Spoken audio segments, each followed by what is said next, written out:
What's going on, guys? Back again with another math video, but not just any math video. No.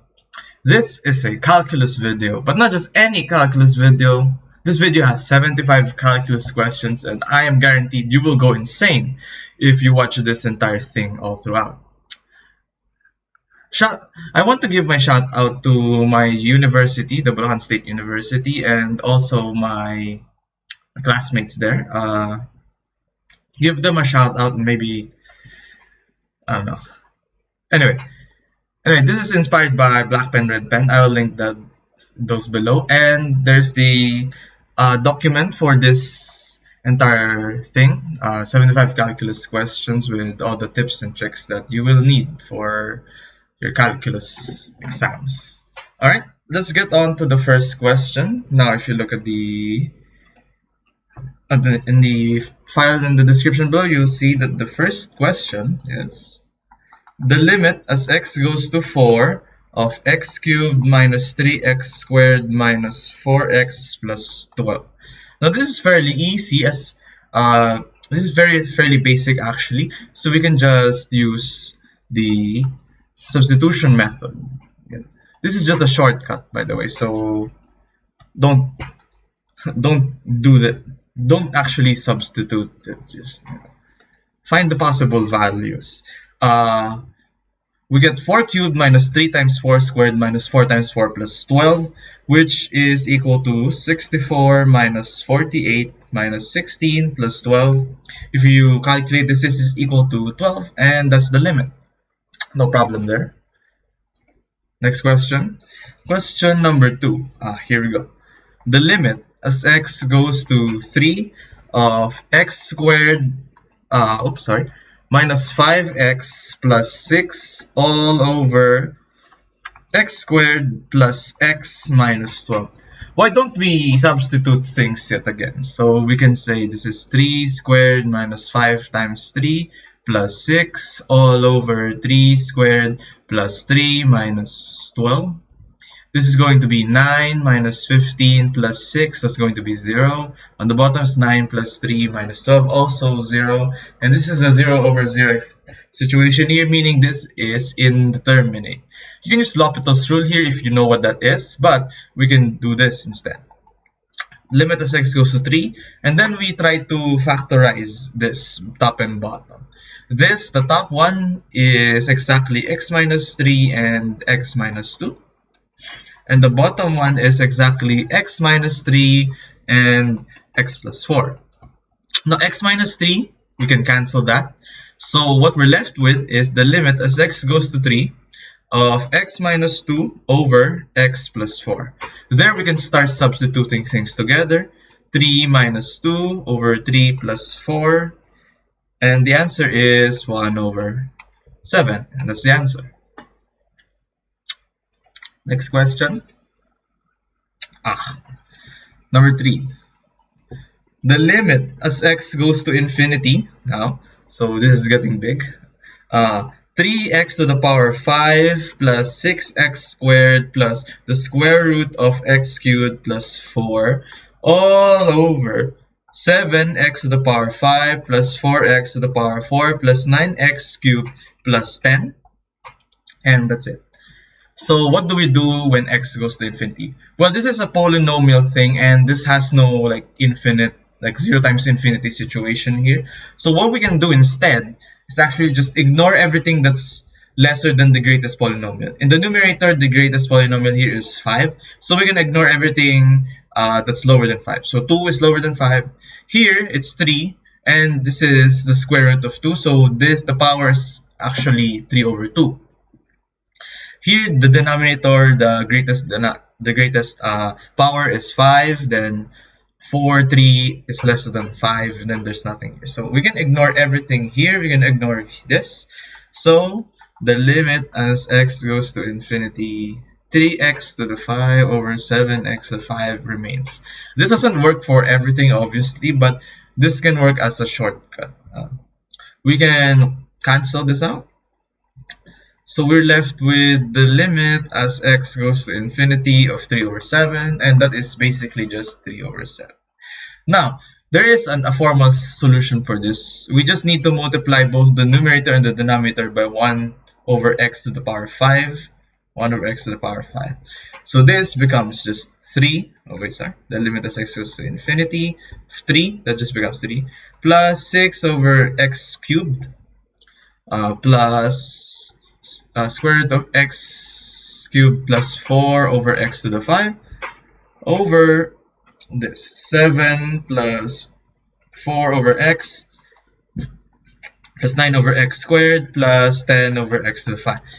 But this goes to 0. This, we can evaluate this. This actually also goes to 0. This goes to 0. This goes to 0. This also goes to 0. So the answer is just 3 over 7. And again, it's the same answer. Question number 5. The limit as x goes to 0 of 1 over 2x squared.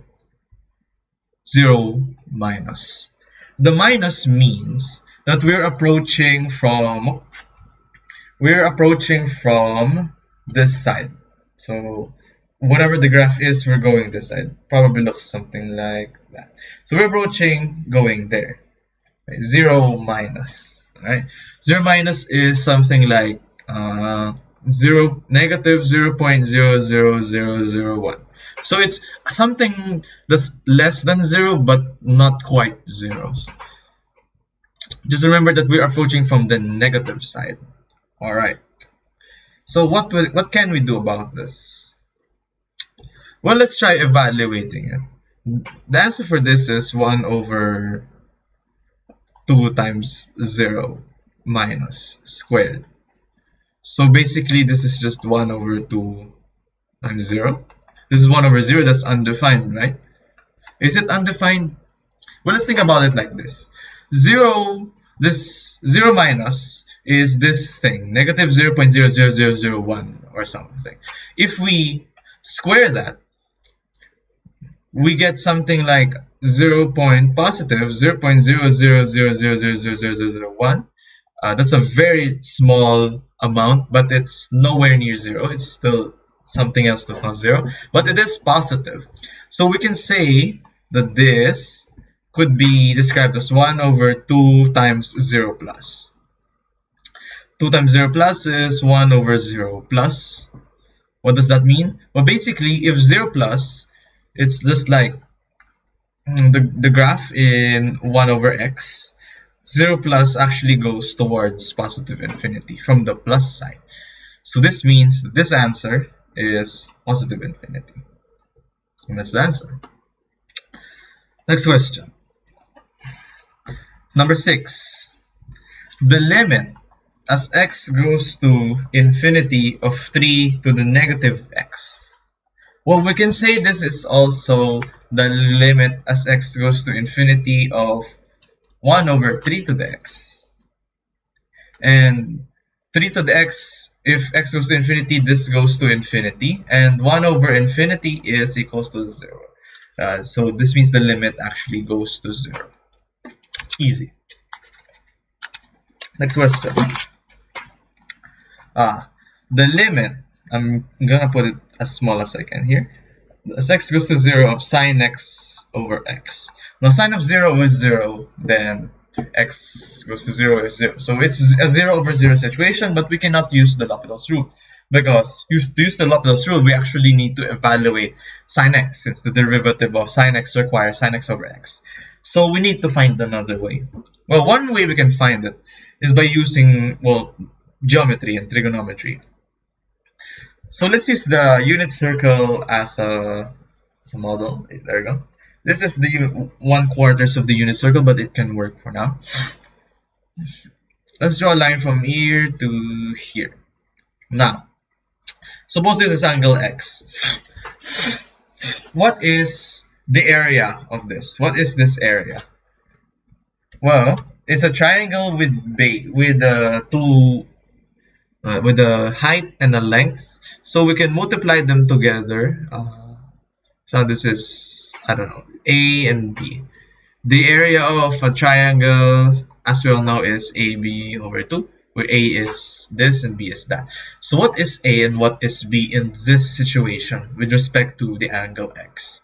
Well, this is the unit circle, remember, and this is hypotenuse of 1. So the cosine of x should be about b over the hypotenuse, which is a over the hypotenuse, which is 1. So it's equals to a. So this is equals to cosine of x. The height is the sine of x, which is b over 1, which is the hypotenuse, which is equals to b. Remember, in sine, it's the opposite over the hypotenuse, and in cosine, it's the adjacent over the hypotenuse. So this all checks out. Then we can substitute for AB here in the area. So we get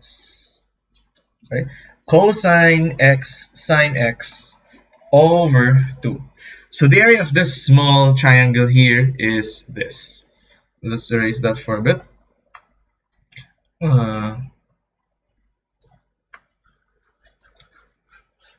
Alright, so the next area that we have to find is the arc. Let's say it's shaped like that. So what's the area of this thing? Well, we know the area of a circle is pi r squared. And we know that the radius is 1, so the area of the unit circle, which has a radius of 1, is just pi. This is pi, but the arc length of the entire thing is 2 pi. So the area of an arc actually with theta as its angle is actually theta over 2 r squared, and since this is r is 1, we can say that the area of the slice of pi over here is equal to theta over 2. Now, the next that we have to find is the area of this big triangle over here. That touches the, something like that. So now this entire length is 1. Let me erase the others.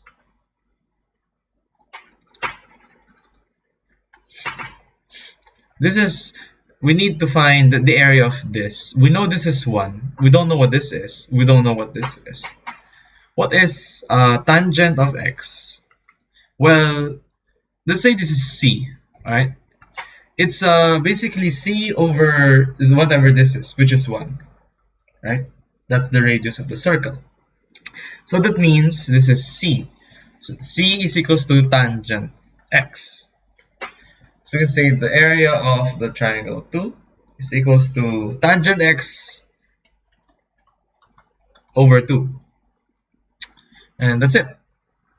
So we can see the inequality here. AB over 2. Well, no. I meant to say cosine x plus sine x over 2. Oh, multiplied by, sorry. Cosine x sine x over 2 is less than or equal to theta over 2. Or, sorry, x over 2. This should be x because we're looking for angle x. And then this is less than or equal to tangent x over 2, right? We can simplify things a little bit by first removing the over 2 here. So we get cosine x, sine x less than or equal to x is less than or equal to tangent x. We can replace tangent x actually with sine x over cosine x. Now, the next thing we have to do is to multiply everything here by 1 over sine x. So this and that cancel, so we just get cosine x here. Then we get x over sine x in the middle. And at the end, we get that this, we cancel this and that. So 1 over cosine remains, or secant x. Just flip the script. Just flip it so that we get close to sine x. So this is sine x over x now. But we have to flip the inequality, remember. And then this becomes secant x. And this becomes cosine x. Now, what we need to do here, let me just erase everything in here.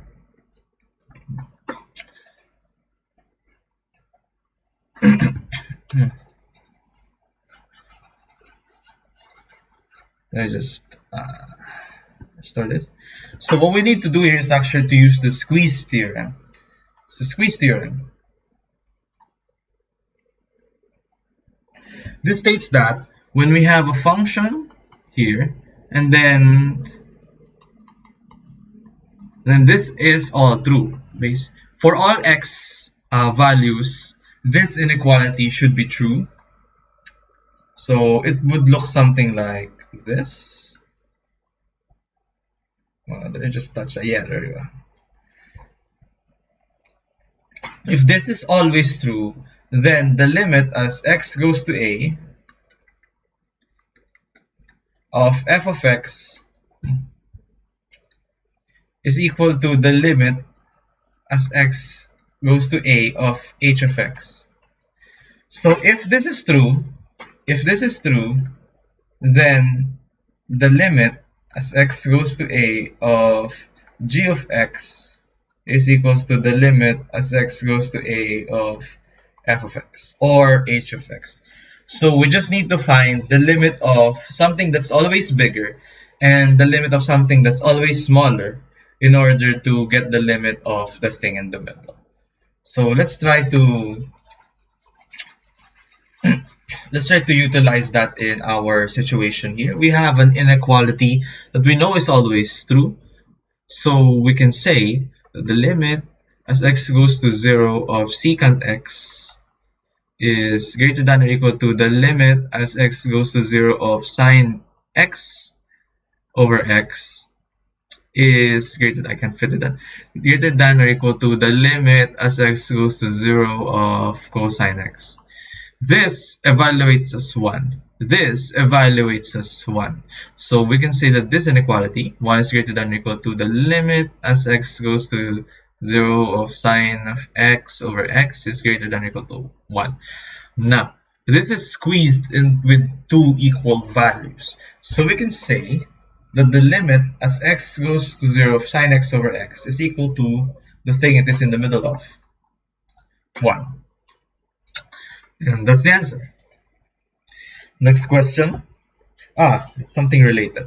The limit as x goes to 0 of 1 minus cosine x over x. There. So what's the limit of this? This is related to this thing earlier, sine x over x. Because, well, there's cosine x and there's x on the bottom. So how do we do this? Well, when I see minus here, and then I see cosine, then 1 minus cosine, I think of the conjugate. So let's try to multiply 1 plus cosine x here. Sorry.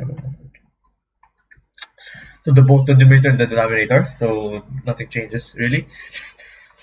So we get the limit as x goes to 0 on the top, 1 minus cosine squared x. On the bottom, x times 1 plus cosine x. Next, we get the limit as x goes to 0 of this. Well, we all know that sine squared x plus cosine squared x equals 1. But did you know that sine squared x is equals to 1 minus cosine squared x? I just transferred this here so that I can isolate sine squared x. Well, we have this here. Therefore, we can replace 1 minus cosine squared x with sine squared x over x, then 1 plus cosine x.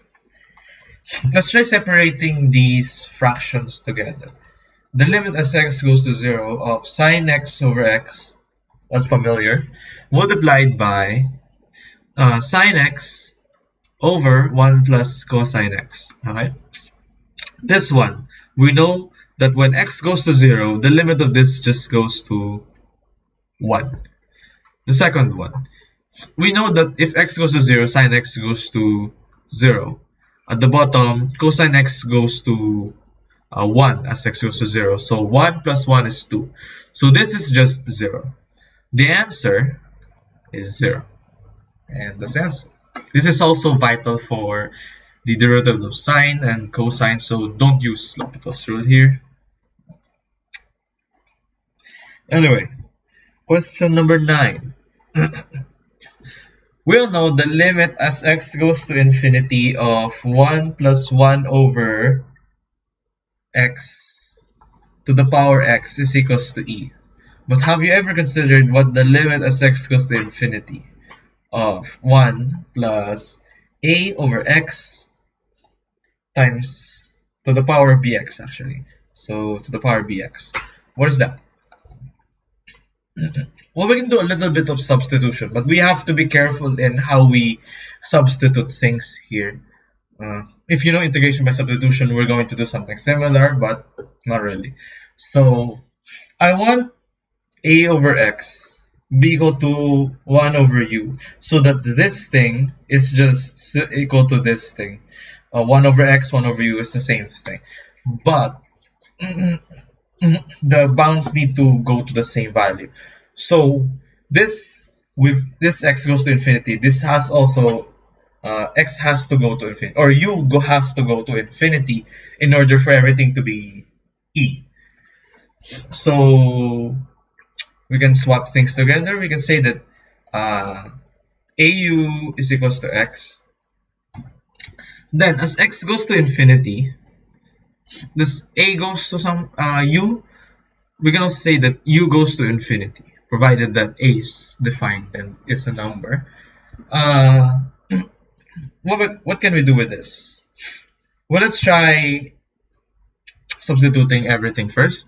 So we change the bounds from x equals infinity to u goes to infinity of 1 plus a over x now becomes 1 over u to the power of b times, well, this is x. We need to substitute it to au. Now what is that? Well, power rules, the rules of exponents dictate that we can do this. 1 plus 1 over u to the power of u. Now, to the power of ab, we can separate the ab from the u, and we know this goes to e. So we can say this is e to the power of a times b, and that's the answer. This result is used in finance and whatnot, so this may be important to those students as well. So there we go. The last question. This is easy. Question 10. The limit as x goes to 2 of 3x plus 2. This is easy. We can just do this. Substitute everything in, and then the answer is equals to a. Question 10a. Prove.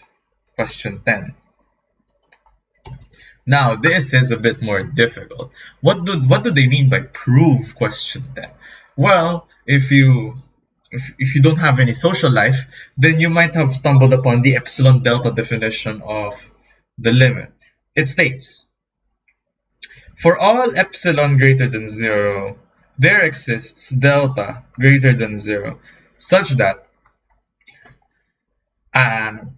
the absolute value of x minus a is greater than 0 but less than delta. Implies that the absolute value of f of x minus L is less than epsilon. Now what the hell does this mean? Well, let's try solving it. We know that epsilon is greater than 0, right? That's a given. We should call it given. Then we choose a delta value, and we don't know what delta value that is. So we just suppose that 0, the inequality here is true. So x minus a, this is actually this is a, so this is 2, then delta. Then check. Then we check for this. So what is the version of this in our function? Well, this is f of x, and this is L. Let's just label it f of x, and then this is L. Okay. So we can check that f of x, which is 3x plus 2, then we get minus 8, since that's the limit. That should be less than epsilon, but What is this exactly? Well, we can simplify it further.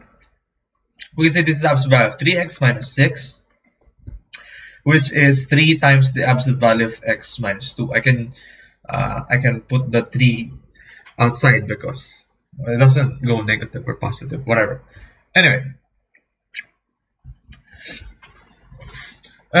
x minus 2 looks familiar because this is the x minus 2 here. So 3 absolute value x minus 2. With this, we know that this is less than delta. So we know this must be less than 3 delta. And since this is the original function, let's equate this to epsilon. Then we say delta is equals to epsilon over 3. So we choose epsilon over 3. So now if we evaluate everything here, we can say that 3 absolute value of x minus 2 is less than epsilon over 3. We cancel the 3 from both sides. X minus 2. Oh, sorry. This should be the. No. Wait. Sorry. This is wrong. So we can say that x minus 2 is less than delta, absolute value. And then we say 3x minus 2 is less than 3 delta. 3 delta we equated to epsilon divided by 3. So this would be 3 times epsilon divided by 3. We remove the 3 together to get epsilon. So 3 absolute value x minus 2 is less than epsilon. This is also this. There we go. And it's less than epsilon, so this is true. So we have proven the limit of 3x plus 2 as x equals to 2. And that's for the first part of the entire thing. I'll see you in the next part. Part 2 is the definition of derivative. Question 11. F of x is equals to x squared plus 2x plus 1. Now we can apply the definition of the derivative immediately, but I want to do this instead. Let's simplify this into x plus 1 quantity squared. Then let's apply the definition of the derivative now. So this is the limit as h goes to 0 of x plus h plus 1 squared minus x plus 1 squared all over h. This is the difference of two squares, so we can do this. X plus h plus 1 plus x plus 1 multiplied by x plus h plus 1 minus x minus 1 all over h. With x they cancel, 1 they cancel. We can combine like terms here. So we get the limit as h goes to 0 of 2x. Then we can combine 1 and 1 here to get 2 plus h multiplied by the remaining here is h all over h. Cancel the h out. We get the limit as h goes to 0 of 2x plus 2 plus h. And as h goes to 0, well, I mean, this h goes to 0. So the answer is 2x plus 2. And that's the answer. Next question, 12. F of x equals x to the power of n, where n is not 0. So what could that be? Well, let's try applying the definition of the derivative now. This was to the limit as h goes to 0, x plus h to the power of n minus x to the n all over h. There we go. So let's try equating this using the binomial theorem. We know that the first term should be x to the n. The next term should be n times x to the power of n minus 1 times h. Remember, if it's x plus h squared, it will be x squared plus 2xh plus h squared. Just like x plus h cubed is like x cubed plus 3x squared h plus blah blah blah blah. So it's 3x squared then multiplied by h if it's 3. So we bring down the n and then we subtract by 1, then multiplied by h. Then this goes on for how many times you like because it's n. But I'm going to stop here and say this is an h squared multiplied by something like alpha. Alpha is the rest of the binomial theorem. We just don't have time. Minus x to the power n all over h. X to the power n's cancel, so we get the limit as h goes to 0 of this, and x to the n minus 1 h plus alpha h squared over h. So we can divide both the numerator and denominator by h. I'll multiply this 1 over h, 1 over h. We get the limit as h goes to 0 of n times x to the n minus 1 plus alpha h. This all goes to 0, while this remains. So the answer is n times x to the power n minus 1, and this is what we all know as the power rule. Great. Next question. Question 30. F of x is equals to the square root of x plus 1. How about that? So again, let's use the definition of the derivative. It's always the safest option. This equals to the limit as h goes to 0 of the square root of x plus h plus 1 minus the square root of x plus 1 over h. When I think of the square roots, I think of squaring it or multiplying it by its conjugate so I can produce a difference of two squares. So let's try multiplying it by its conjugate. Square root of x plus h plus 1 plus square root of x plus 1 over square root of x plus h plus 1 plus the square root of x plus 1, so we don't change anything. So we multiply the conjugate here.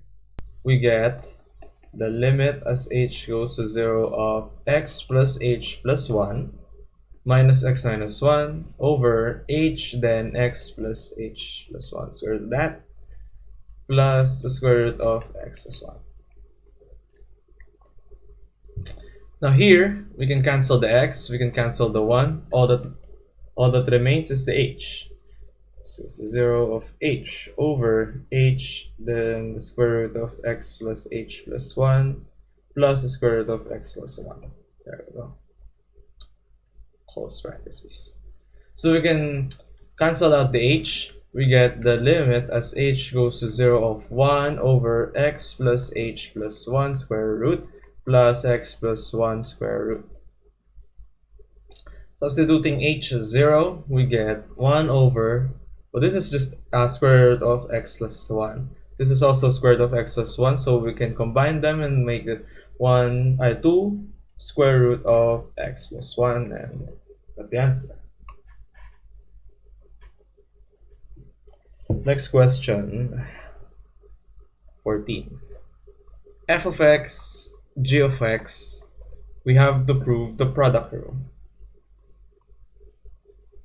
We have to derive it from scratch. Alright. Let's apply the definition of the derivative for now.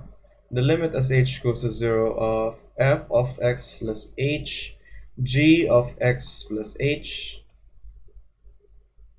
minus f of x, g of x, all over h. What we have to do now is to add and subtract something, so we can turn this into nicer things. So I'm just gonna randomly add plus f of x plus h, then g of x. But I'm also going to subtract that f of x plus h, g of x, so that technically we're just adding zeros, so we're adding nothing to the table. So that's it. We can group this and that, this and this. We can group that. Let's try grouping that. F of x plus h is their common factor, and then inside this g of x plus h, then we have minus g of x over here,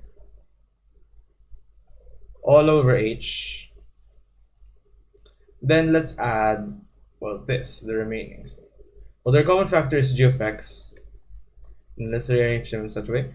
So f of x plus h is here, minus f of x over here, over h. This and that of this h is the definition of the derivative. So we get, well, as h goes to 0, this goes to f of x. This is the definition of the derivative for g of x, so g prime of x, plus g of x times the definition of the derivative for f of x, so it's f prime of x. That's the product rule, our favorite rule, of course.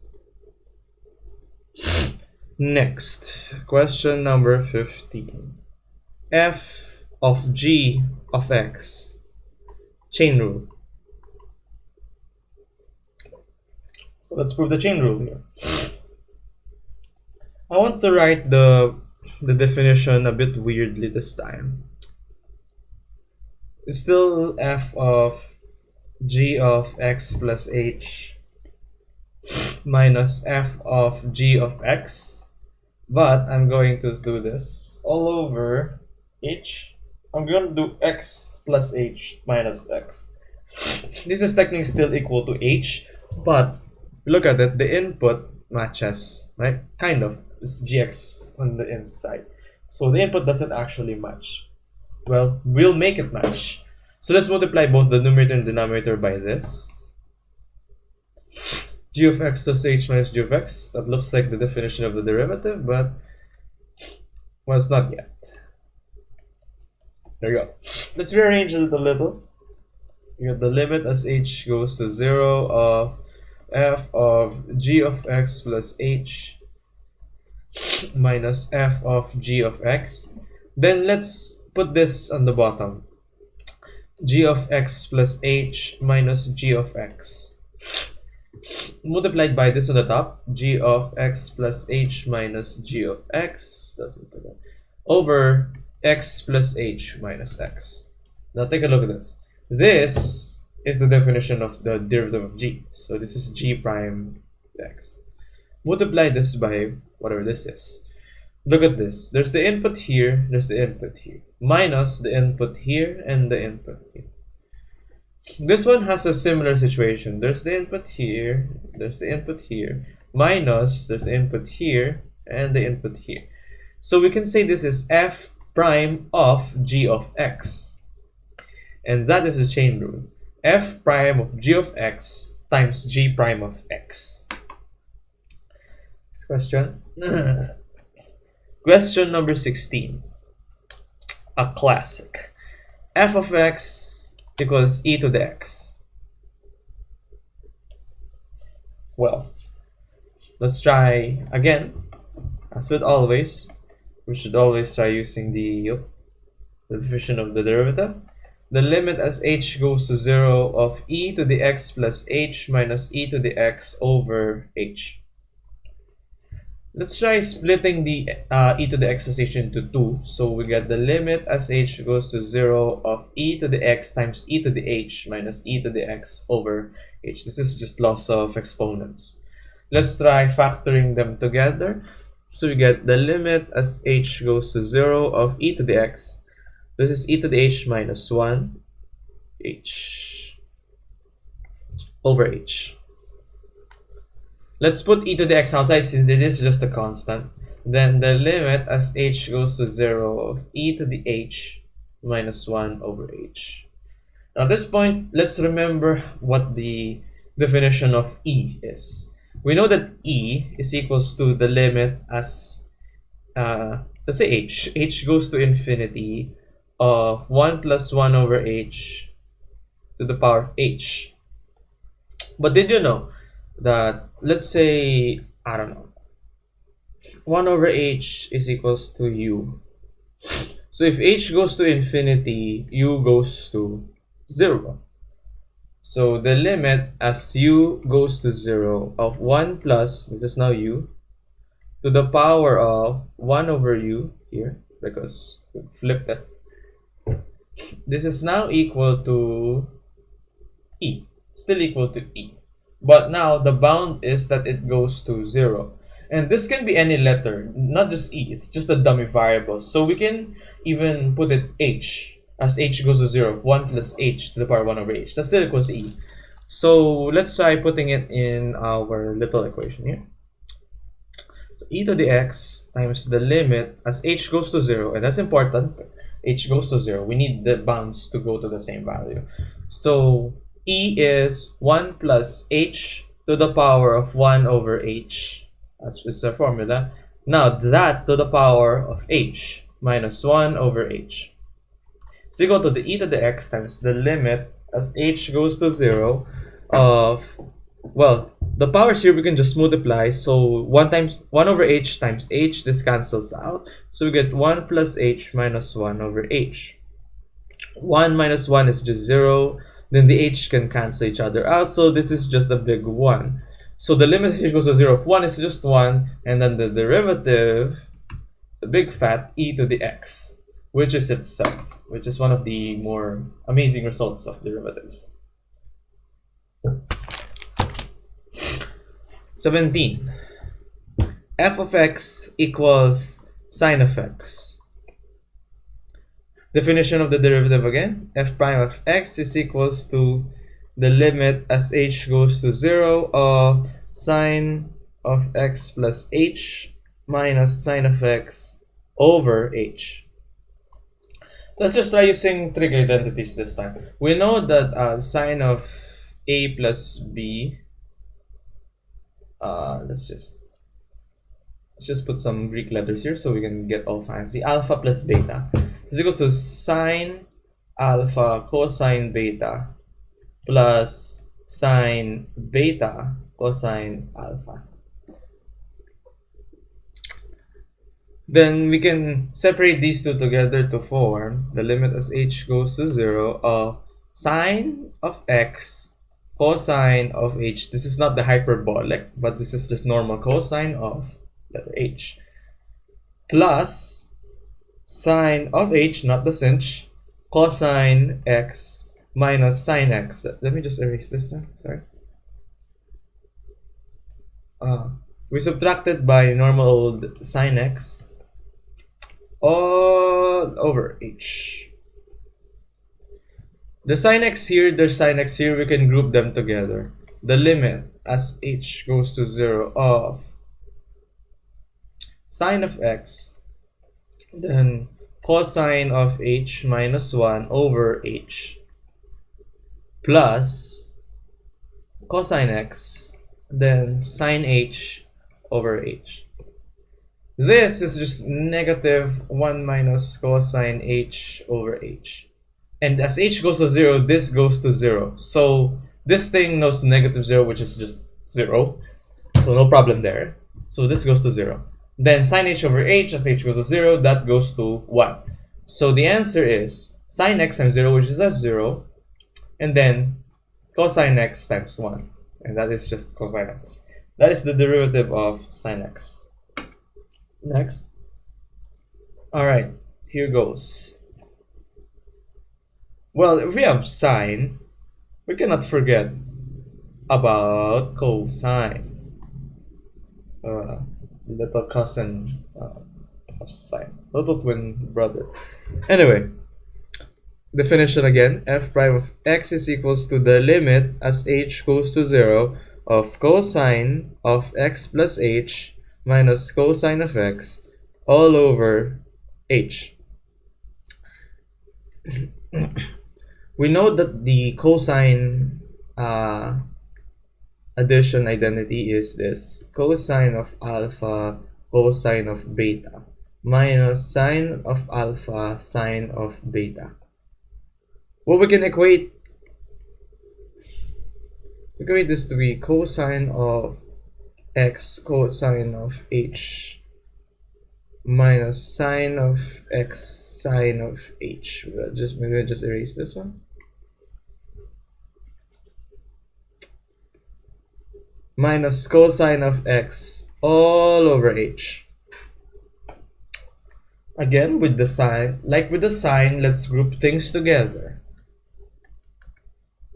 It's just a 0 of, well, this is cosine x and then cosine h over h. Oh wait, sorry, cosine h minus 1 h minus sine x, then sine h over h. This goes to 1, this is to negative 0, which is just 0. So in the end, the limit as h goes to 0, wait, sorry, let me just, the answer is just negative sine of x, and that's the answer. That's the trigonometry done. Let's go to logarithms. Ln x. We know ln is the natural logarithm or the logarithm base e. So let's use the definition. F prime of x is equals to the limit as h goes to 0 of ln of x plus h minus ln x over h. Well, the first instinct here is to divide them into two logarithms, ln x and ln h, but we're not gonna do that. Instead, we're actually going to combine it into two logarithms. Actually, that doesn't even make sense, but let's combine it first into a huge logarithm. The limit as h goes to 0 of the ln of x plus h over x over h. Or let's rewrite the over h here as 1 over h. Why not? So if there's a multiple here, we can put the power to the top, and then we can simplify the thing in the inside to be ln of 1 plus h over x, right? Then we do that to the power of 1 over h right here. Let me just arrange it properly. Jesus Christ. This is just a big H. I think. Yeah, so. Oh, there. Hold on. There we go. It just hanged. Okay. 1 over H, and then. There we go. So, what can we do here? Well, we know that 1 over x is here, and the formula earlier states that this, wait, so it went to infinity. Yeah, so it went to infinity 1 plus a over h to the power of h of bh is equals to e to the ab, right? But something similar goes on with if it's going to 0. So let's again substitute this so that, let's try substituting this so that it goes to 0. So let 1 over h, oh wait, let's a over h equals u for this instance, so we can actually see it as it goes towards 0. As h goes to infinity, u goes to 0. Alright, we're gonna agree on that, as long as u is defined and not infinity. So we can replace this with the limit as u goes to 0 of 1 plus u to the power of b times, well, h here can be equal to a over u, so that is just a over u. So now we can say that this is the limit as u goes to 0 of 1 plus u to the power of 1 over u to the power of ab, which is just e to the ab. So from here, we can say that actually, what if a is just 1? That would be a bit different, isn't it? Anyway, since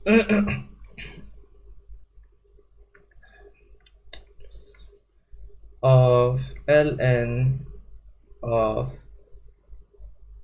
1 plus 1 over x times h to the power 1 over h. Actually, you know what? Let's erase this one. Let's try actually substituting x plus h as u. So let h over x is equals to u. Then we can say that as h goes to 0, u goes to 0. There's no problem there. So the limit as u goes to 0 of ln of, well, now this is 1 plus u to the power of 1 over h here. H is equals to ux. So this is now 1 over ux. Equals the limit as u goes to 0 of ln of 1 plus u to the power of 1 over u to the power of 1 over x. This is just e, and this is just to the power 1 over x. So this is the ln of e to the power 1 over x, and we can cancel the ln and the e out to get 1 over x. That's the answer. Last question for the definition of the derivatives. Question 20 is f of x over g of x, quotient rule.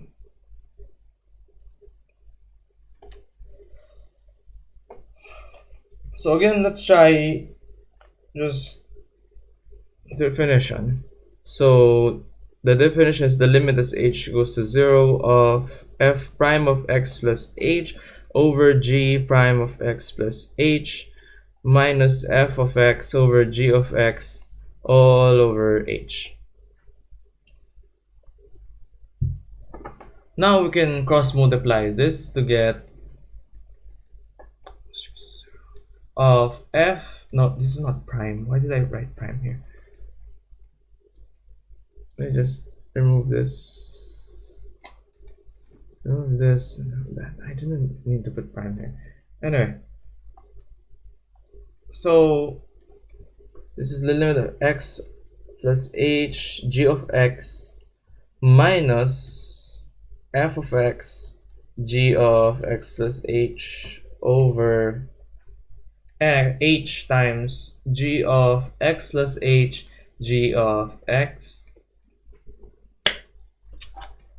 We can add and subtract f of x g of x on the numerator in order to simplify it even further. So we get the limit, how do I fix this? The limit as h goes to 0 of f of x plus h g of x minus f of x g of x plus h. Then we add plus f of x g of x minus f of x g of x, so that we had nothing all over h g of x plus h times g of x plus h g of x. Alright, here we can start factoring everything together. Let us h equals to 0. This and that can vibe together. So the common factor is g of x, and then we get f of x plus h. This is minus f of x over. Oh wait, later. That will go later. Minus the second, well, this one, wait, where is it?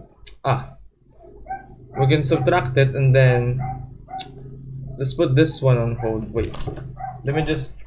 The common factor is f of x actually, and then since this is minus, becomes positive on the inside. G of x plus h. This is minus, then this is positive. This goes negative on the inside. G of x over h of g of x plus h g of x, and that's it. This and coupled with h is the definition of the derivative. The other one is also the definition of the derivative, but we have this thing on the bottom. So let's just evaluate these limits together. So the top is g of x, then f prime of x, since there's the h there, minus f of x, g prime of x, over, well, g of x plus h times g of x. As h goes to 0, it's just g of x. So that multiplied by itself is just g of x squared. And that's the quotient rule. That's all for part 2 of this reviewer, and there's more parts. So I'll see you in the next one. And now, an intermission. Guys, huh? I have a really funny joke to tell, alright? Listen to this. The Riemann hypothesis walks in a bar. The Riemann hypothesis says, I want a beer that makes me feel like nothing. Alright? Right. Then the bartender says, best I can give you is a negative even amount of beers. Right? Yeah. And then the Riemann says, that's trivial. What about I give you an amount of beers such that the real part is 1/2? And now, back to our regularly scheduled program. Alright, for the third part, we have derivatives. Number 21. Oop.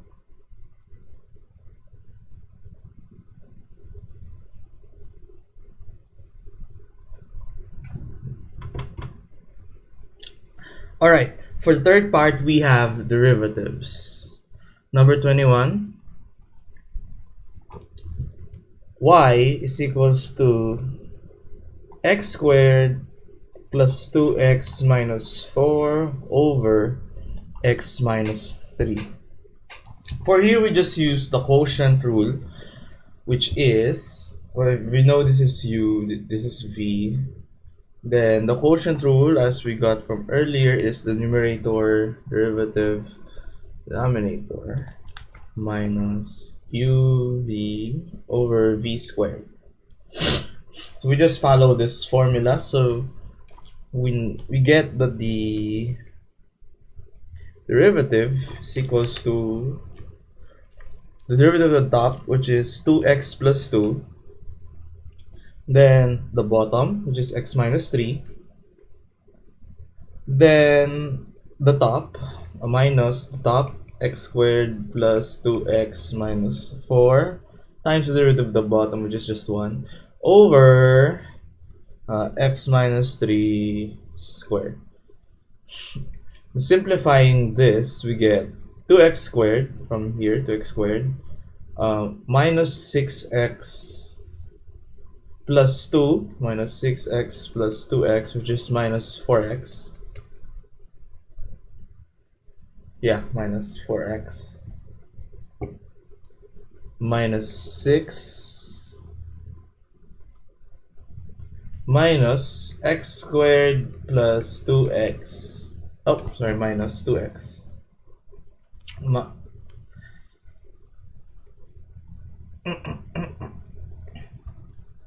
Sorry about that. Yeah, minus 2x plus 4.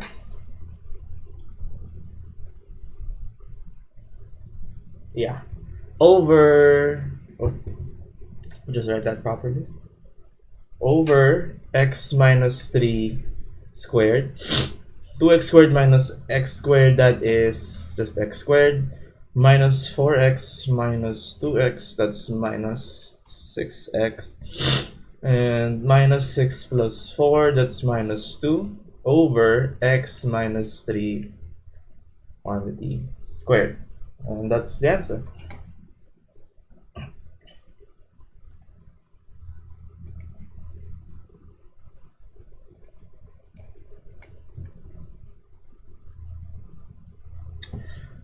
Number 22.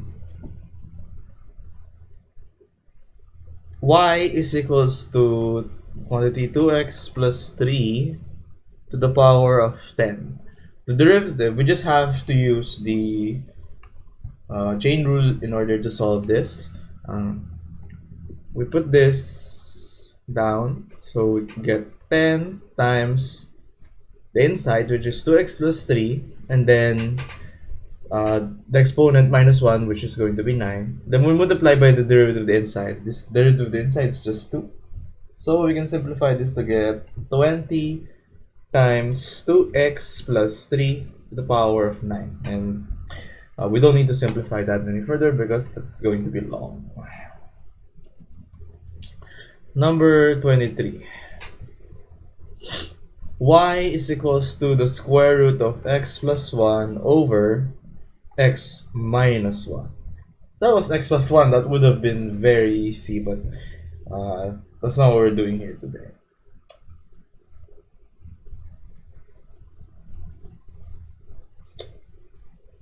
Well, instead of using the quotient rule, we can use this instead. And we can separate these into different exponents. So x plus 1 to the power of 1/2 times x minus 1 to the power of -1. We can use the product rule for this since it's much easier to recognize. So the product rule, dy over dx, is equals to derivative of the first, which is going to be 1/2 x plus 1 to the power of -1/2 x minus 1 to the -1 plus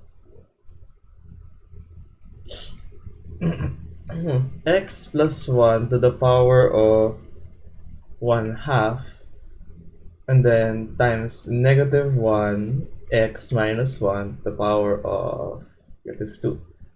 Simplifying, we get 1 over 2 square root of x plus 1 x minus 1 plus square root of x plus 1 over, this is not minus because we subtracted from here, so this is going to be a minus, then x minus 1 squared. Now, in order for it to be cleaner, we can use the lowest common denominator of the two fractions, so we can simplify them together. Lowest common denominator, we get 2, then the square root of x plus 1, which is this one, and then x minus 1 and x minus 1 quantity squared is similar, so we can just take the higher power binomial, yeah. So, squared. There we go. So what's missing here is this. So just one of these, so we can pay it with x minus 1 here, minus what's missing here is the entire thing, which is this missing here, so we just multiply this to this, we get 2x minus 2. Let's just simplify. So simplifying even further, we get negative x minus 3 over 2 square root of x plus 1 x minus 1 squared, and that's our answer. Yeah. Next question. Question number 24. This is a long one. Y equals x to the power of 4 plus 4x to the power of 3 plus 6x squared plus 4x plus 1 over x cubed plus 3x squared plus 3x plus 1. Now, one of the tips about calculus is, if you can help it, just don't do calculus. Don't use the quotient rule on this because it's going to be very long and you're not gonna help yourself doing that. What you're going to do instead is to simplify this further. What do we recognize about the numerator is that it's actually just x plus 1 squared. Remember the Pascal's triangle, which is 1, 1, 1, 1, 2, 1, 1, 3, 3, 1, 1, 4, 6, 4, 1. And the Pascal's triangle says that if you had something like x plus 1 to the power 0, x plus 1 to the power 1, x plus 1 to the power 2, x plus 1 to the power 3, and then x plus 1 to the power of 4. That's going to be the coefficients of the terms. So we can simplify the top just using this knowledge. So the top is x plus 1 to the power of 4 over the bottom one, which is going to be this one. It's going to be this one. There you go. And let me just point that out. There. So this is going to be x plus 1 to the power of 3. And we can easily cancel out this and this, so it's just x plus 1. We're just working with x plus 1, and the derivative of that is just 1. That's it.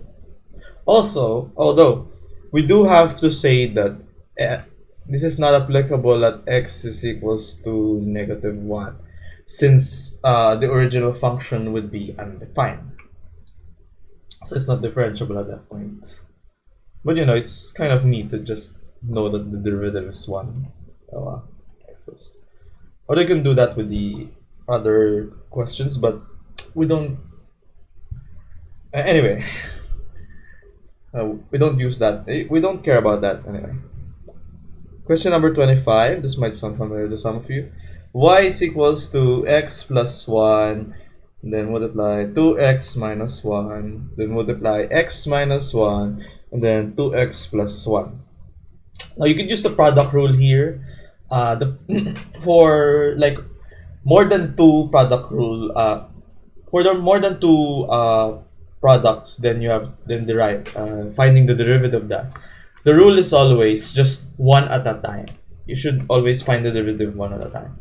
But again, the most helpful tip in calculus is to not do calculus as much as you can until you have to. So we can simplify this. We know x plus 1, x minus 1. That's x squared minus 1. That's just the difference of 2 squares. And then 2x plus 1 to x minus 1, that's also just 4x squared minus 1. Now we can use the product rule, since that's just 2, so it's much easier. So let's try using the product rule for this. It's going to be the derivative of the first, 2x, and then 4x squared minus 1, then plus the first one, which is x squared minus 1, the derivative of the second, which is going to be 8x. Simplify this, we get 8x squared minus 2x plus 8x, oh, not squared, cubed, sorry, cubed. 8x cubed minus, it is going to be 8x, yeah, 8x. 8x cubed plus 8x cubed, that's going to be 16x cubed, easy. Negative 2 x minus 8x is going to be negative 10x, and that's our answer. And I'll see you in the next part. That's going to be something harder. Alright, part 4. So, number 26. The first question, the function we have is y equals x to the 23. And then, the first one, we need to find d to the power of 2024 over y over dx to the power 2024.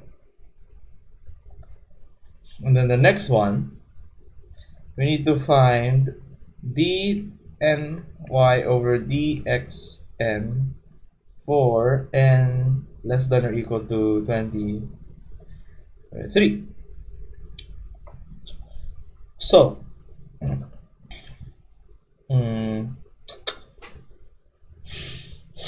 So let's focus on the first one. So let's erase this first.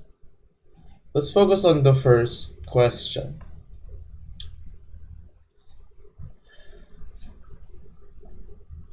We need to find the 2024th derivative of y.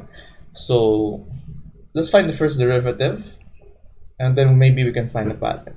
So this is going to be, I don't want to put the entire 2023 thing. It's going to be long when this gets like to the second derivative. So let's just replace it with alpha of 1, then x to the power of like 2023 minus 1. This is going to be alpha n is the coefficient. This just means I'm lazy to write the entire thing.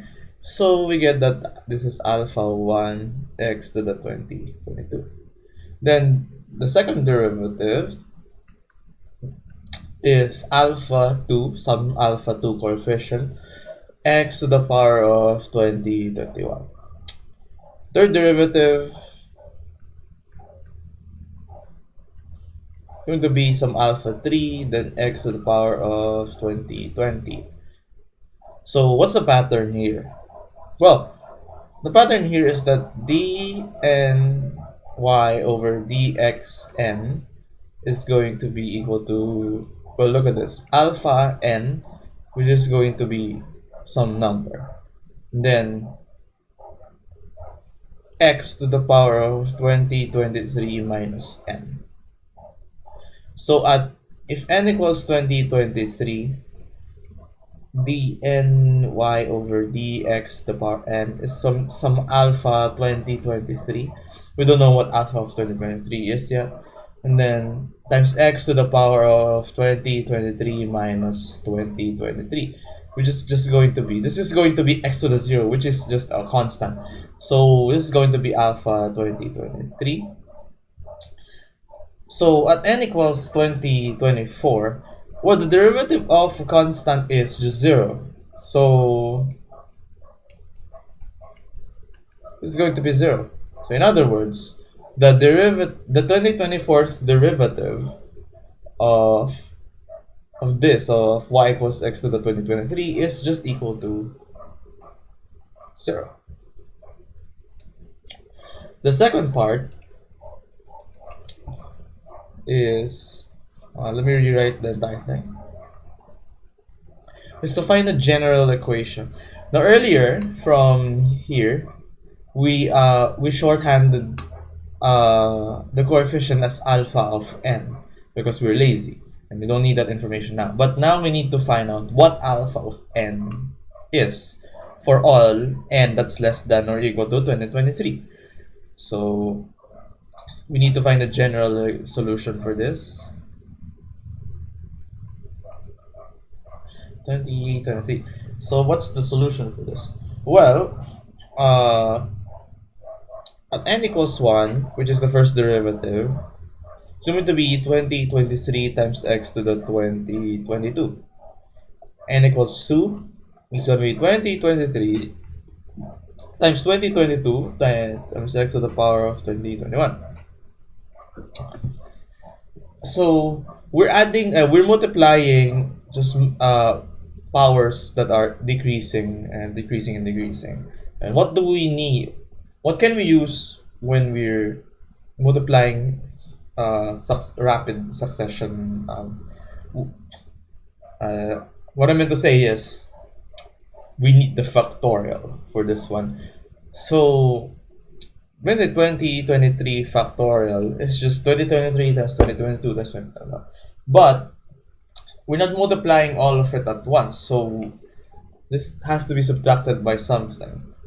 So for n equals 1, 2022 factorial is not included. For n equals 2, 2021 factorial is not included. It's missing here. So what we have to do is to do this. 2023 then minus n factorial to account for the missing factorials down the road. Then we're going to put x to the power of 2023 minus n. And this is our general equation. Let me just put that. Y over dx n is equals to, and that's the general equation. Plug n in and you can get the nth derivative of that. Is it possible if n is a fraction? Yes, but it would take some more advanced calculus for that. Might even need a pi or a root of it. Anyway, next problem, 27. Y is equals to 1 over the square root of 2x plus 1. We need to find the second derivative of y. But we just derived this twice. So the first derivative, well, let's rearrange things a little bit. We know this is y equals 2x plus 1, and then to the power of negative 1/2. Negative because it's in the denominator, and 1/2 because it's a square root. So we know that first derivative is going to be, just use the chain rule. So put this down, so negative 1/2, then copy the inside, 2x plus 1, then subtract 1 from the power, so negative 3 over 2. Then multiply by the derivative inside, which is just going to be 2. We can cancel this and this out. We get negative 2x plus 1 to the power of negative 3 over 2. Second derivative, we just find the derivative of this to be negative of negative 3 over 2, then 2x plus 1 to the negative 5 over 2. Multiply by, of course, the derivative inside, which is just 2. So we cancel, we get 3 times 2x plus 1, to the negative 5 over 2, which is going to be 3 over 2x plus 1 to the power of 5 over 2. And I prefer to answer that way. So, yeah. Next question. 28. Y is equals to 2x plus 5. 2x plus 1, to the power of 5. We need to find d cubed y over dx cubed. So just the third derivative, basically. The first derivative is, well, again, it's just a chain rule. 5 times 2x plus 1 to the power of 4 times 2, which is now 10, 2x plus 1 to the power of 4. Then the second derivative is going to be 4 times 10, 2x plus 1 to the power of 3, and then we multiply this by 2. 4 times 10 times 2, that's going to be 80, multiplied by 2x plus 1 to the power of 3. Then the third derivative is going to be 80 times 3, then 2x plus 1 squared times 2. 80 times 3 is 240, times 2 is 480, multiplied by 2x plus 1 to the power of 2. And that is our answer. I'll see you in the next part.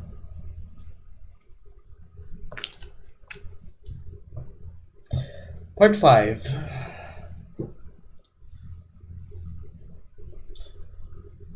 Question number 29.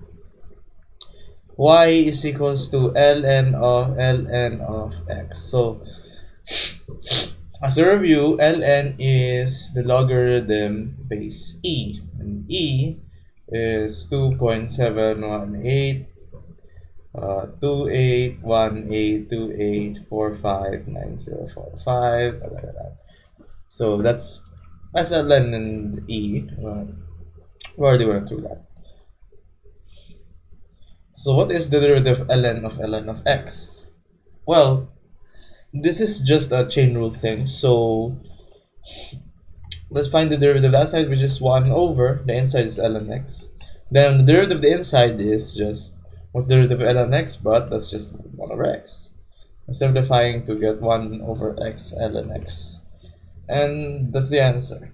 I think I can fit question 2030 here. So I don't have to create another layer. Y is equals to e to the power of x squared minus 4x plus 4. We can simplify this. We know that the top is e to the power of x minus 2 quantity squared. Not e to the x minus the z squared. No. This is it's a power on a power. So just find the derivative. This is just the chain rule. So derivative of e to the x is just itself. So we just copy e to the x minus 2 squared. Then we multiply by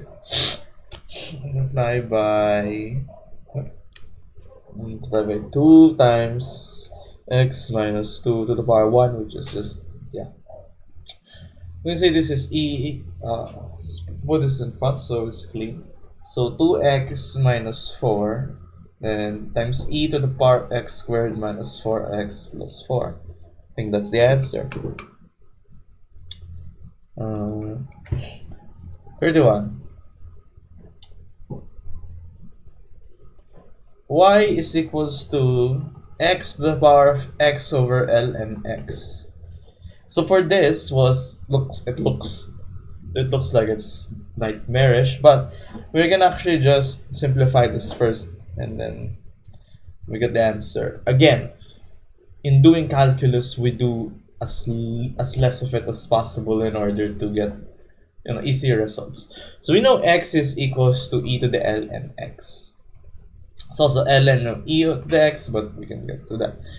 This is because e to the x and ln x are inverses of each other. So it just putting one inside of the other results in x.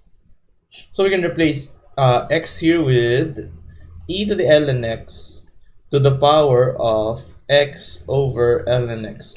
The thing about this is we can actually cancel ln x. Since this is something to the power of something, we can multiply the powers here.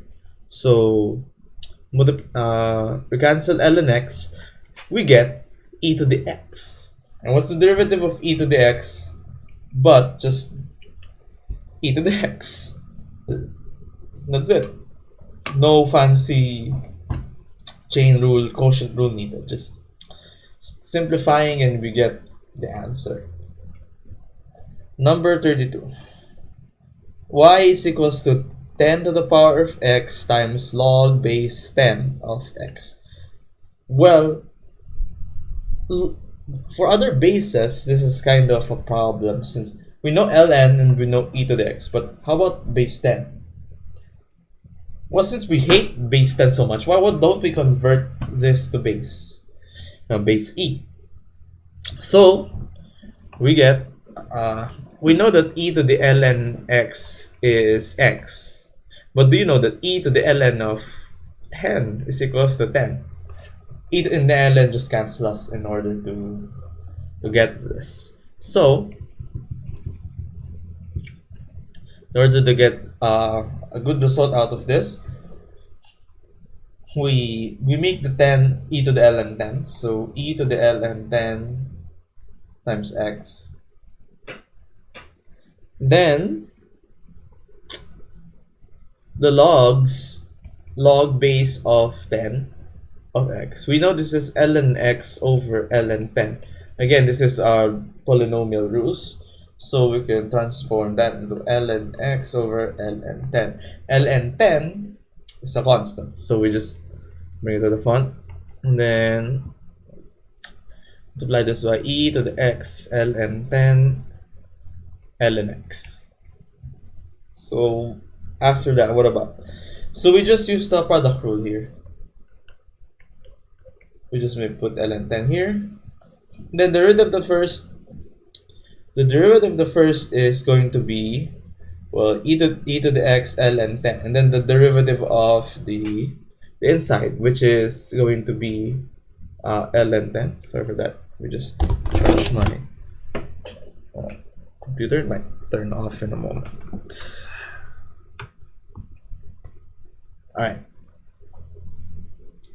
And then we multiply ln x here plus e to the x ln 10 times 1 over x, which is the derivative of the second. The first one, ln 10, they cancel each other out. We're left with e to the x ln 10, which we know previously is 10 to the x. And then ln x is multiplied there. Then we add by e to the x ln 10, which is goes 10 to the x, over x is at the denominator, so is ln 10, and that is our answer.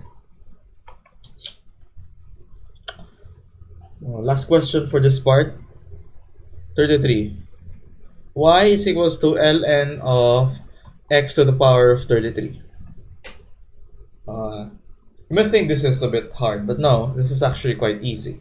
It's made easier by what we're about to do, which is just putting this on the front. So this is going to be 33 ln of x. Don't put 32 to the power 32 there. It's not taking the derivative yet.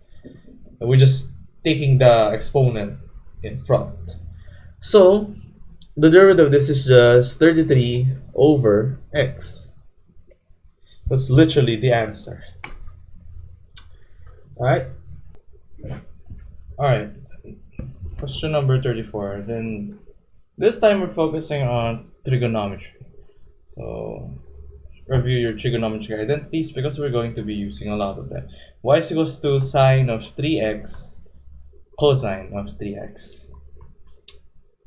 Now if you've been trigonometry before, you know that sine of 2 theta is also 2 sine theta cosine theta. But do you know the 2 sine theta cosine theta is equals to sine 2 theta? So we can use the same principle in here, but we need to be aware that we don't have a 2 here, so we just multiply by 1/2. 1/2 and then sine of 6x. And this is going to be easier to find the derivative of because it's just 1/2 times cosine of 6x times 6. This is going to be 3 cosine 6x. And that's our answer. Next, 35.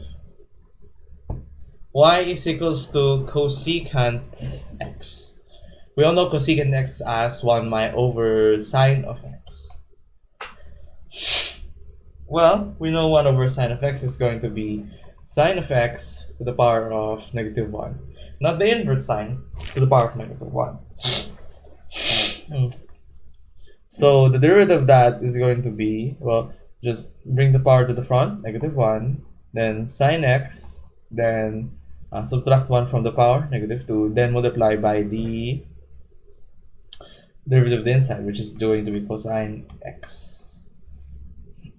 This is going to be negative cosine x over sine of x. You can say this is negative cosine x over sine of x times 1 over sine of x. This we know is negative. This is going to be cotangent x. This is going to be cosecant x. And that's the derivative of cosecant x. Next question. Number 36. Y is equals to the tangent of x. Well, what is this?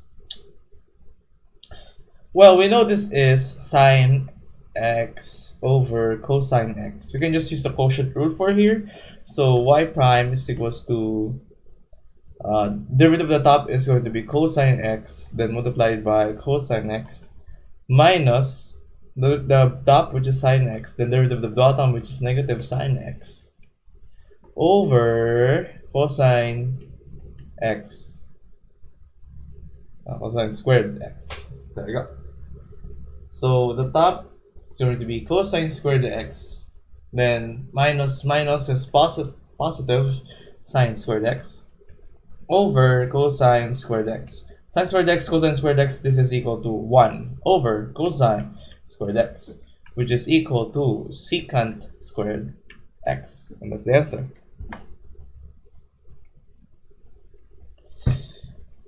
Question number 37. Y is equals to the square root of sine of x. We know this is sine to the power of 1/2. Is this allowed as a format? Yeah, x. So let's just use the chain rule. Sorry, let's just use the chain rule here. It's just very handy. So we bring down the power 1/2.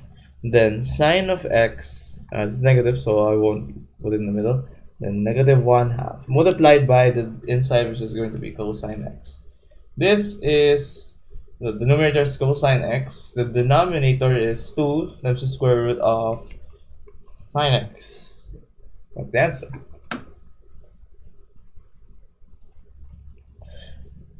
(38)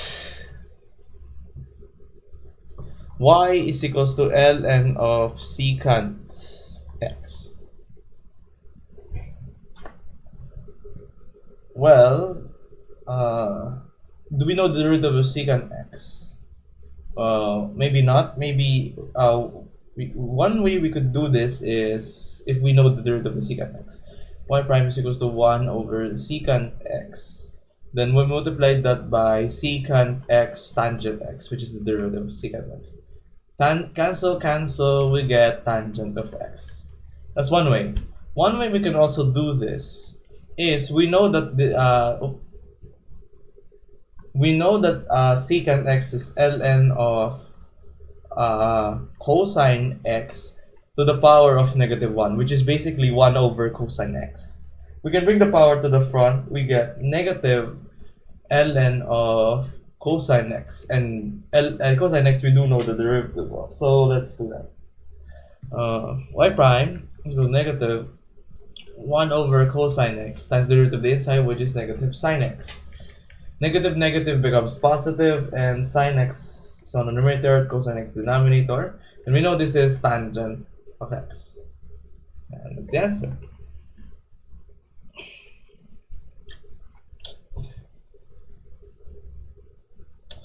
(39) Y equals sine of x plus cotangent x cosine of x. I actually got this from Blackpenredpen video.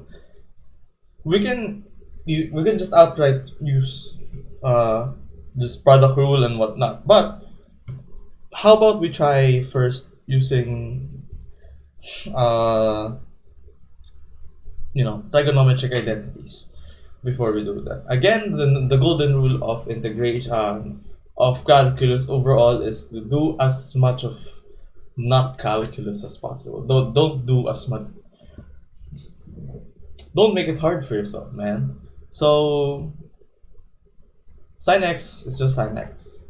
Then cotangent x is cosine of x over sine of x, since it is 1 over tangent x. So it's the reciprocal of tangent x multiplied by cosine of x. I want the denominator to be, sorry about that.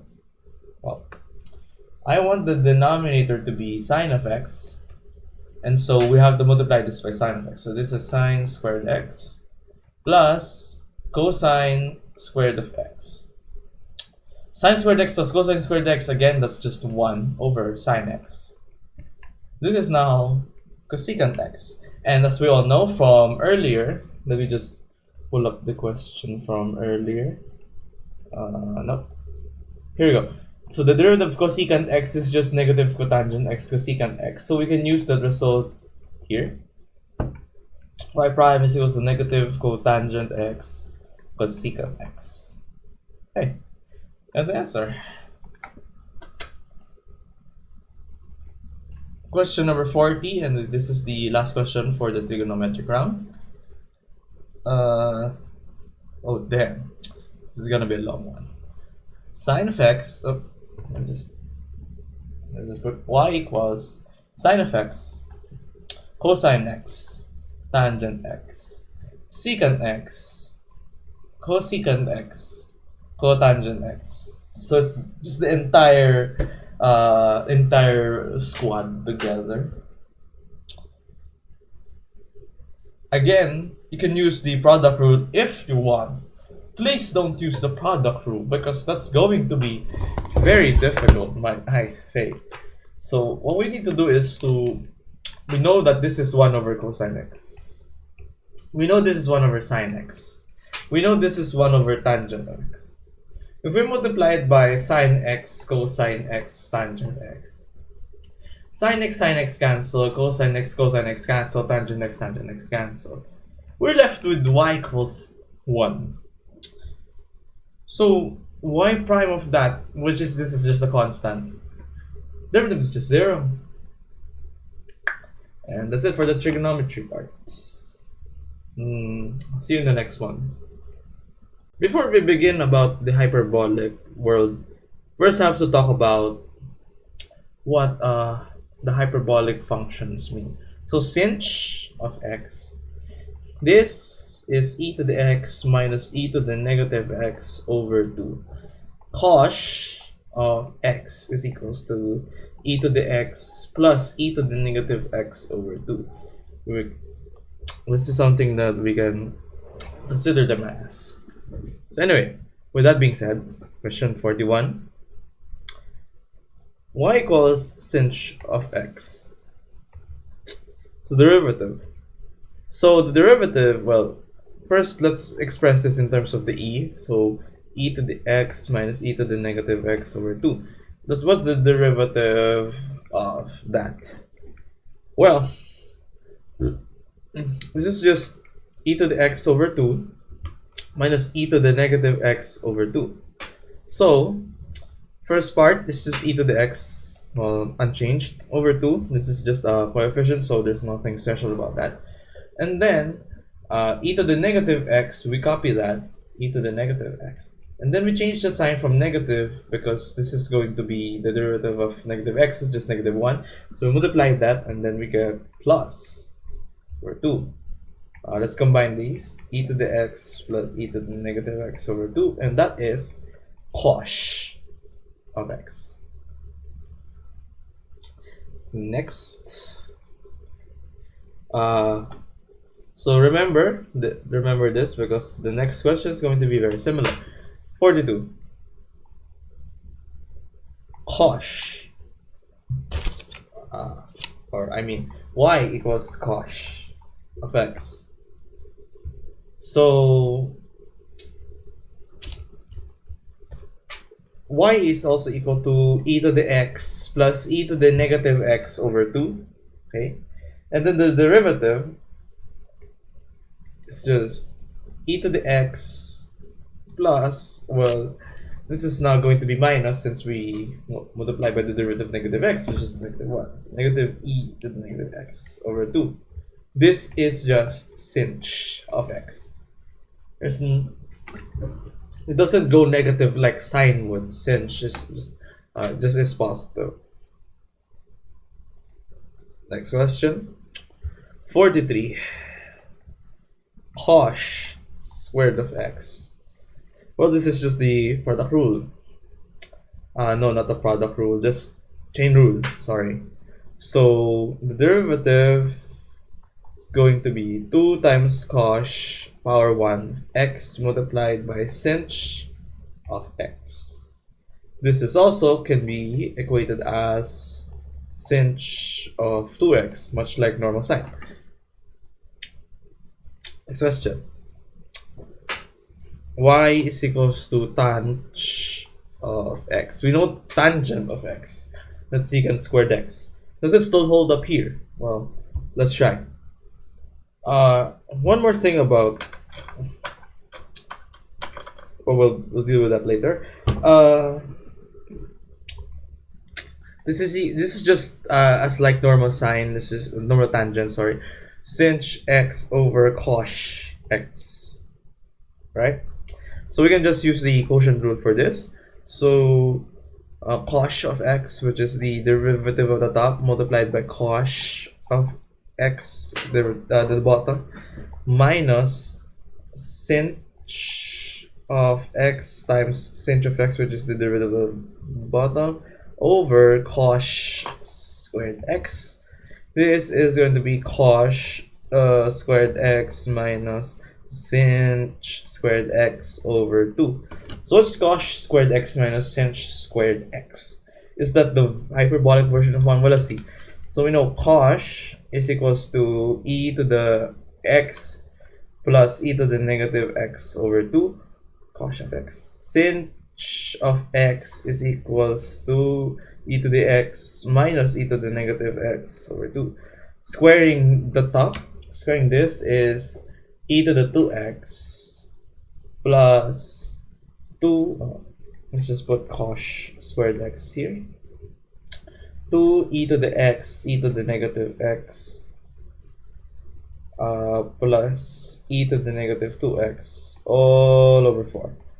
And then sinh squared x is equals to e to the 2x minus 2 e to the negative the x negative e to the negative x plus e to the negative 2x all over 4.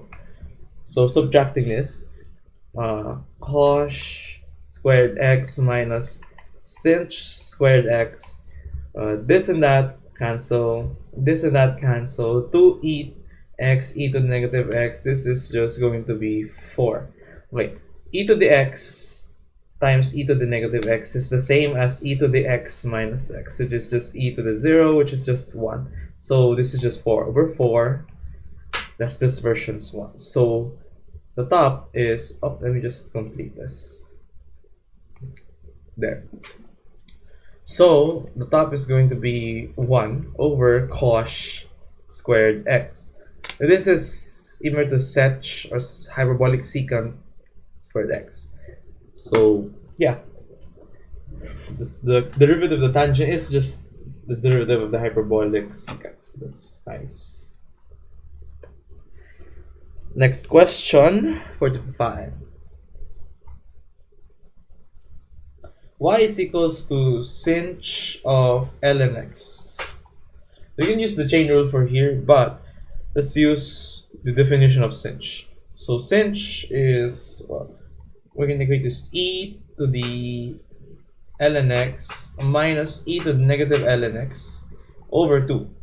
E to the x is just, that's x. E to the negative ln x is just 1 over x over 2. We can multiply both the numerator and denominator by x. We get x squared minus 1 over 2x. We can just use the quotient rule for this. So 2x here multiplied by the denominator 2x minus x squared minus 1 multiplied by 2x, 2, sorry, multiplied by 2, the derivative of the denominator over 2x quantity squared. So this is going to be 4x squared minus 2x squared plus 2 over 4x squared. Top is going to be 2x squared plus 2 over 4x squared. We can divide both the numerator and denominator by 2, so multiply by 1/2. So we get x squared plus 1 over 2x squared. And that's the answer. And that's it for the hyperbolics. I'll see you in the next one. Alright, next question. Part 8. Part 8 is going to be on implicit differentiation, so let's try. Question number 46. E to the y is equals to x times ln x plus 2. So what's the derivative of e to the y? Well, this is the chain, just use the chain rule. So derivative is e to the y, and then multiply by the derivative of y. Alright, in the x world, which is the world that we're working in, this is going to be times 1 and then dy over dx. So that we show that we're we're not finding the derivative in respect to y, we're finding it with respect to x.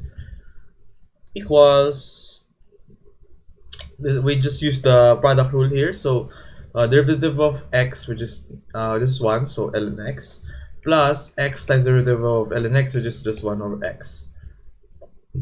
Then e to the y dy over dx is equals to ln x plus 1. So we just divide both sides by e to the y, and we get dy over dx is equals to ln x plus 1 over e to the y. Now, we're not finished yet. E to the y is also this. So we can substitute that in. We get ln x plus 1 over e to the y is ln x plus 2. And that can be the answer. Next question. 47. xy cubed is equals to the square root of x plus y plus 1. You can use the chain rule and whatnot here, but I prefer using this. We just square both sides, so we get x squared y to the 6 is equals to x plus y plus 1. Then we find the derivative of this. Just use the product rule for this one. So 2x, which is the derivative of the first, and then y to the 6 plus x squared times 6 to the 6 times y to the 5. Then the derivative of y, which is dy over dx, is equals to 1 plus dy over dx, which is derivative of the y. Let's just isolate the dy over dx. So we place all the dy over dx there, we place everything else to the other side. So we get 6x squared y to the 5 minus 1, which is the coefficient is 1. So dy over dx is equals to 2x. Sorry. Let's arrange this better. So it's going to be 1 minus 2xy to the 6. There we go. So we divide both sides by 6x squared y 5 minus 1. So 6x squared y 5 minus 1. This cancels out. So we get dy over dx. So let me just encapsulate that better. dy over dx is equal to this monstrosity. And that's it. Next question. Question number 48. X tangent y is equals to 2x plus y cubed. So there's nothing we can do to simplify this, so we just use the product rule first here. The product rule is derivative of x is just 1, so just tangent y, plus x times derivative of tangent is secant squared y, and then we multiply by derivative of y, which is dy over dx. Is equals to derivative of 2x is just 2, derivative of y cubed is just 3y squared. Then we add dy over dx. Again, we place all the dy over dx on one side and replace the rest on the other. So x secant squared y minus 3y squared the power 2 times dy over dx is equals to 2 minus tangent y. So dy over dx, we just divide both sides by this. But 2 minus tangent y over x secant squared y minus 3y squared. That is the answer. Question number 49. Oh my god. X squared plus 4y squared equals to 25. Now, finding the derivative is easy enough, but we need to find the second derivative. Ooh, that's getting harder. So how do we do this? What we need to do is the with respect to x, the second derivative with respect to x. So let's find the first derivative first. So derivative of x squared is just 2x. Derivative of 4y squared is 8 times y. The derivative of y is dy over dx. Oh, sorry. The question is minus. I was wrong. The question was minus. Sorry about that. Then the derivative constant is just 0. So let's just just clean everything up. So this is 2x is equals to 8y dy over dx. We isolate dy over dx by dividing both sides by 8y. So this cancels out, this and this 4. So we get x over 4y.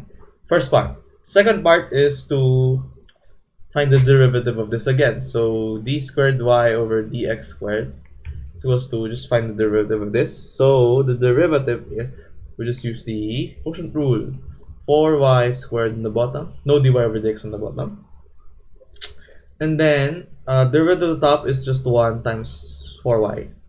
And we subtract minus x times 4 times derivative of 4y, y, sorry, is dy over dx. Okay. So let's try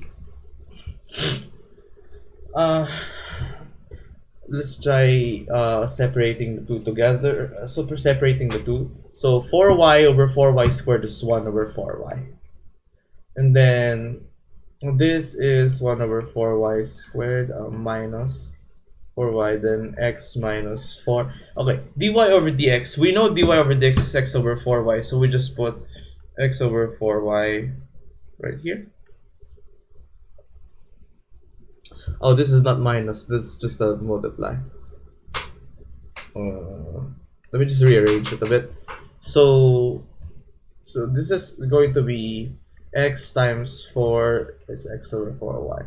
So it's going to be 4x squared over 4y. I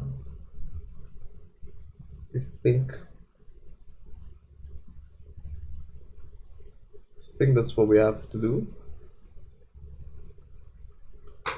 Yeah. So I'm just looking at my notes. Okay, so the bottom is now 16y cubed. So let's focus on the second one first. So 16y cubed. Let's put this as 16y cubed. What's missing here is 4y squared, so we just have to multiply the numerator by 4y squared.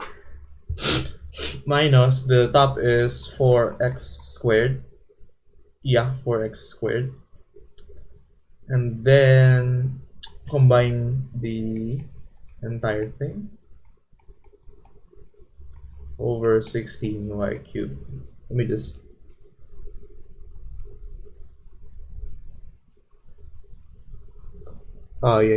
yeah. Wait, is it correct?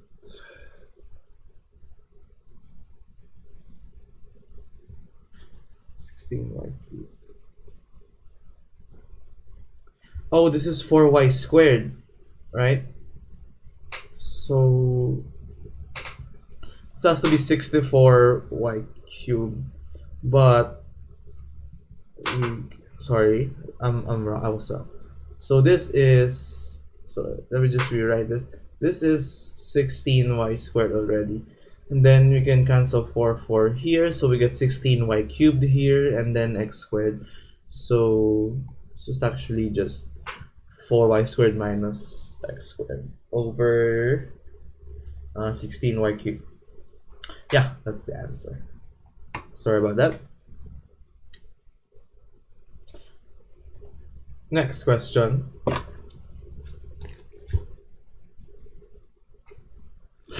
Next question. Last one for the implicits. 50.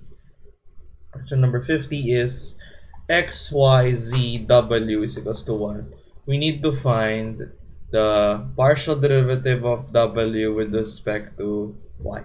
So what does this weird d mean? This is just the partial derivative, which means we don't have to care about anything else. So w and y are the variables of interest. So x and z are just basically constants. So we can just throw them onto the side. So xz, let's multiply them. These are the constants. And then the important one is y times w. This is the variable. This is the variables. It's equals to 1. We find the derivative of this. So xz then we multiply that by product rule of this. So this is with respect to y. So the derivative of y is just 1, and we're left with w, plus the y times derivative w, which is just the partial derivative of w with respect to y. This is equal to 0.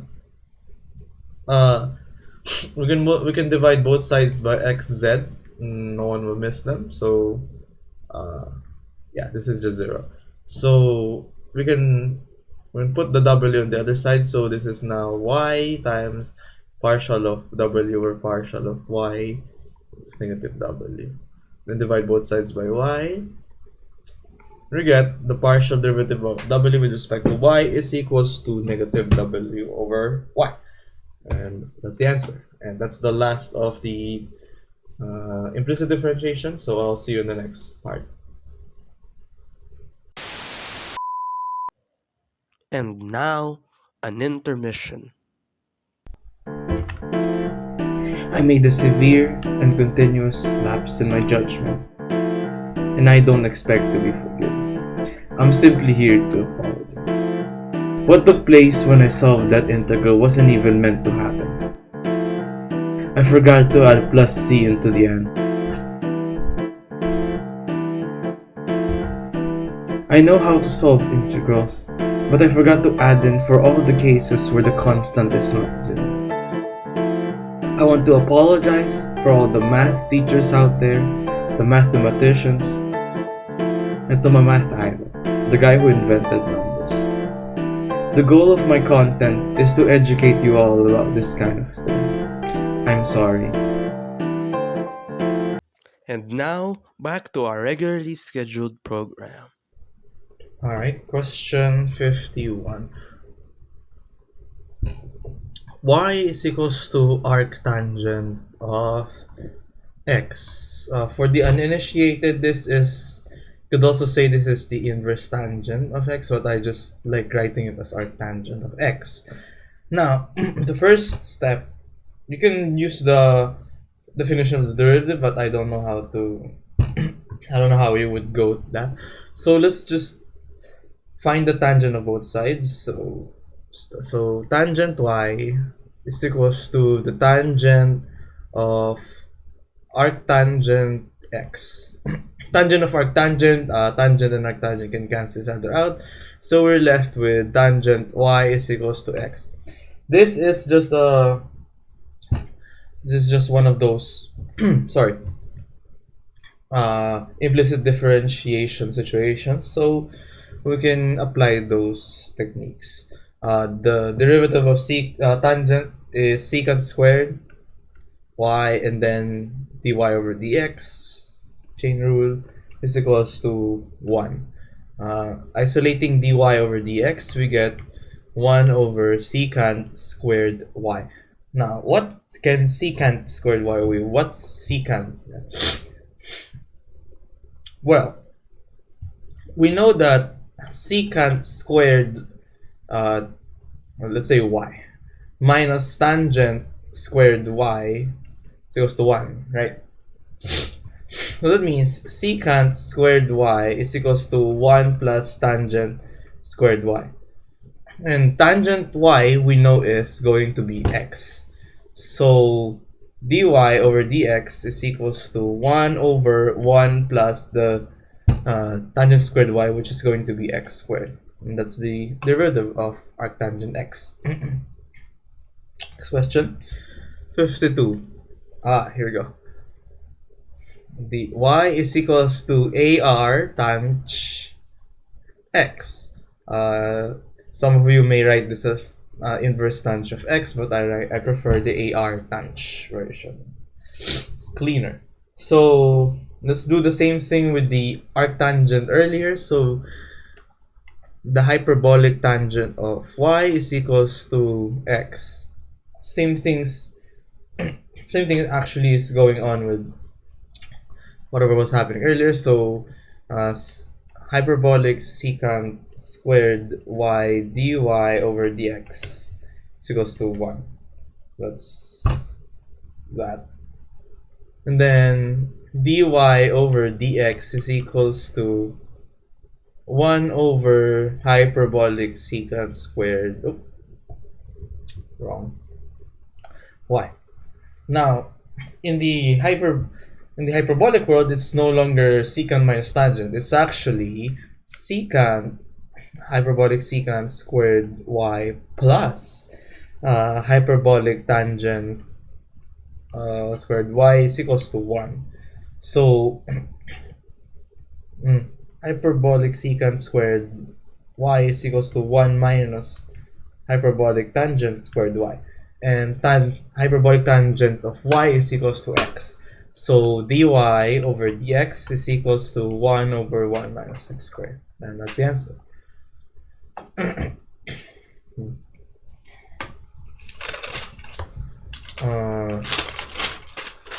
Here's a cool one. 53.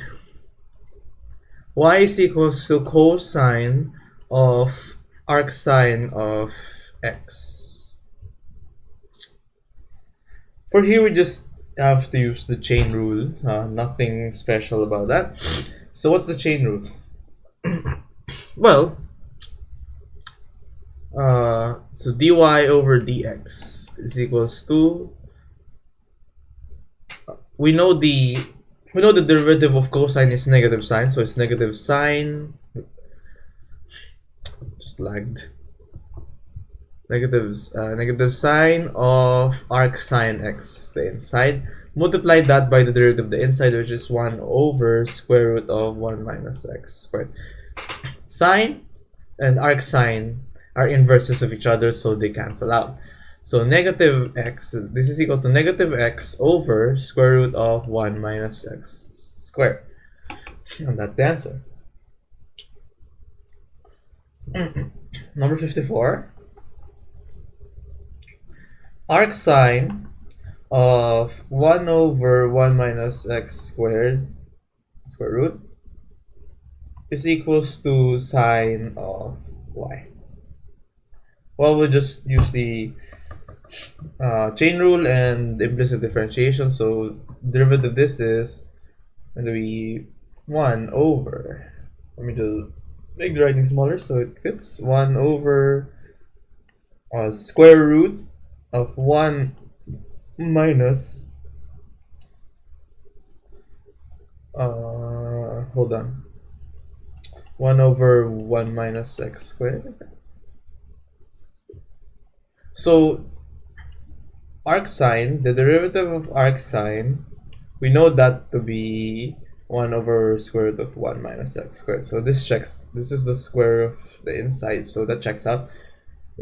Then this is equal to cosine of y dy over dx. I'm not gonna bother isolating dy over anyway. Let's simplify this thing in the bottom. So we get 1 over the square root of 1 minus x squared minus 1 over 1 minus x squared. That and that cancel, and ideally we could use the minus to reverse this, so we'll do that. Let's equate this to cosine y dy over dx.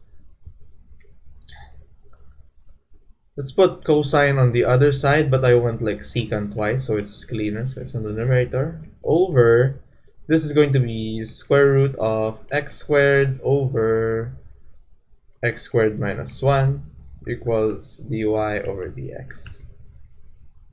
We can separate these two together. There's a domain about that doesn't allow it to be complex, but whatever. So we can separate the square roots together. We get on the top, we get square root of x squared minus 1, then secant y over x, and that's dy over dx.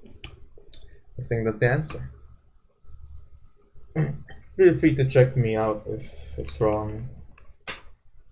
Honestly, I haven't checked it yet.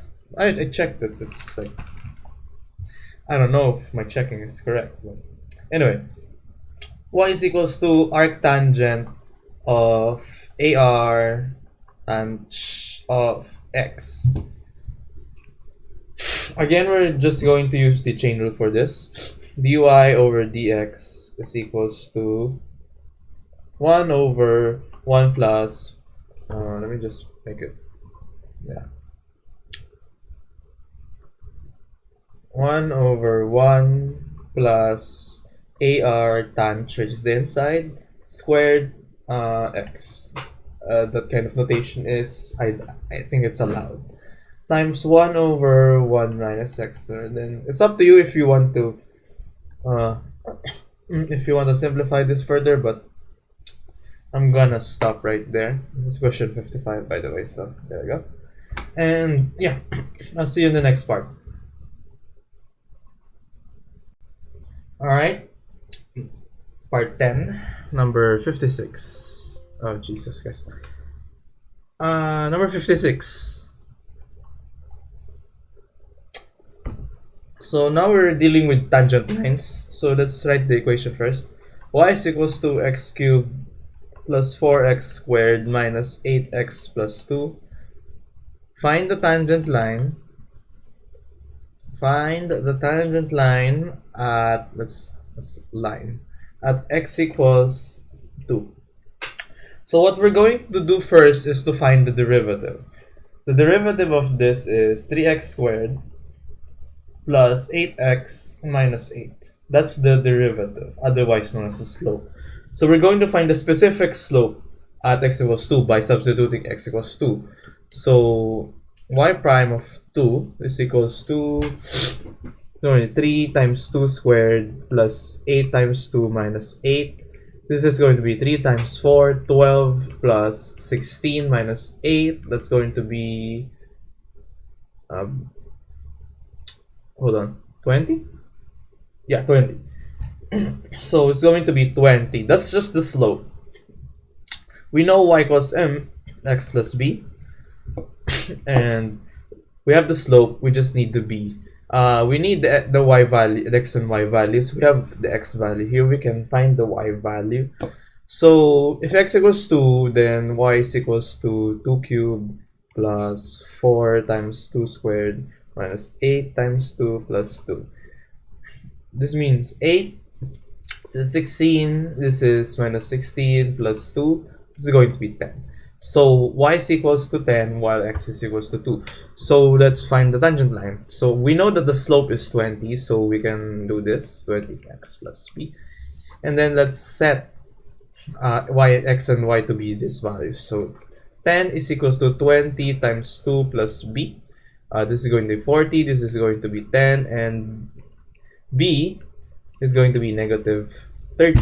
So the equation we have is y is equals to 20x minus 30. And that's the tangent line of this particular equation of this particular line. Anyway,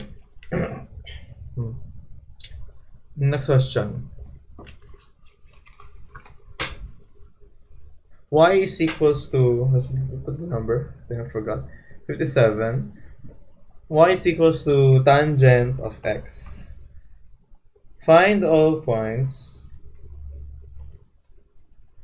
where y, or the slope, where the function has a slope of 1, or y prime is equals to 1. Let's find the derivative of tangent first. So y prime is equals to secant squared x, and then we set this to 1.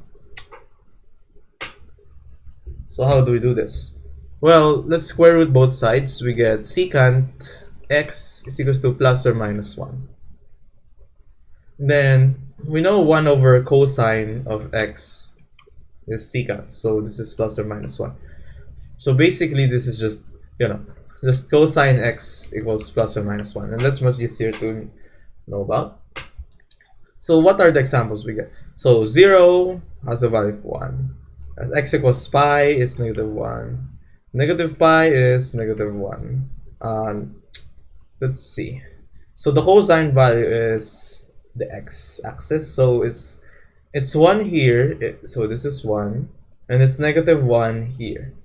So this is going to be at 0, then pi, then yes, it could be at negative pi, and then negative 2 pi or positive 2 pi. So really x is equals to n pi, where n is part of the integers. Any positive or negative integer works in this case. So that's the answer.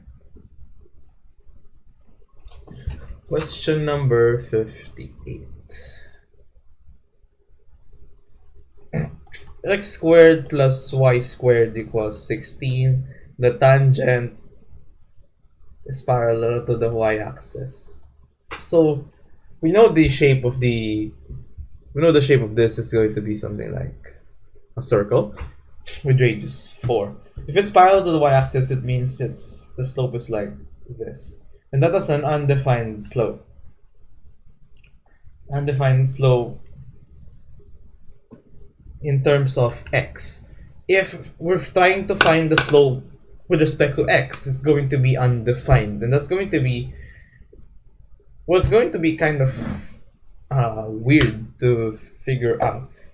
So how about we try finding the slope in terms of y? This means we are rotating the entire thing. This is x squared, this is the x and y axis. What if this is the y-axis instead? This is the x-axis. If it's parallel to the y-axis, it's going to be something like that. So the slope is like 0. So this is for if a line here is form x equals my plus b. It's kind of different from the y equals mx plus b that we're used to, but it all checks out. It doesn't. It's not undefined or whatever in this world. It's just 0. The slope is just 0. So let's try finding. So we know if the slope is with respect to y, it's going to be 0. So let's try find. Yeah, it's going to be 0. So let's try finding the derivative of this, dx over dy. So x squared is just going to be 2x, and then dx over dy. Since we are finding the derivative with respect to y, plus 2y and no dx dy over dx here, and then we go to 0. So isolate this one, we get dx over dy is equals to negative y over x. So if this is equals to 0, then that means if the slope is equal to 0, that means it is parallel to the y-axis. So for this to be true, we should have y is equals to 0, provided that x is equals to not 0. It's not equal to 0 because it's going to open a whole kind of worms. So y equals 0, so what could be the values here? So let's substitute y equals 0 to here. So my x squared plus 0 equals 16, which is x squared equals 16, and square root both sides, we get x equals plus or minus 4. And then, yeah, that's it. So the points we have are 4, 0, and negative 4, 0. That's the points. You can use this using like the logic that this slope is undefined if it's in terms of x. Some similar logic is going to happen, but doing it like this is much easier on the brain to understand. Cool. Anyway, next question, 59. Y is equals to e to the x squared plus, Jesus, no, hold on, technical difficulties, x squared plus 3x plus 1.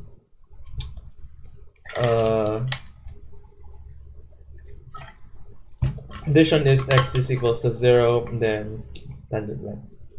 The equation of the tangent line, which is the y equals mx plus v form. So let's find the derivative of this, dy over dx. This is going to be just derivative of e to the x is just e to the x, so e to the x squared plus 3x plus 1. Then the derivative of the inside is going to be 2x plus 3. Now x equals 0 here, so let's substitute x is equals to 0 there. So e to the 0 plus 1 times 2 times 0 plus 3. This is going to be 3. And this is going to be e to the 1, which is just e. And that's the slope of our tangent line. So the slope intercept form, I like that. 3e(x plus b). This is the slope. Then we just need to find the intercept in order to find the full equation. So x equals 0, right? What is y in terms of this? So just substitute it. So e to the 0 plus 0 plus 1 is just going to be e. You can check that yourself. So if y equals e, x equals 0, let's try plugging everything in. So e is equals to 3e times 0 plus b, sorry. b is equals to e, since this is going to be 0. So our full equation is y equals 3e times x plus b. No, sorry. E. Okay, e is, again, e is 2.7182818, blah, blah, blah, blah. Okay? Okay, that's cool enough. Alright. Question number 60.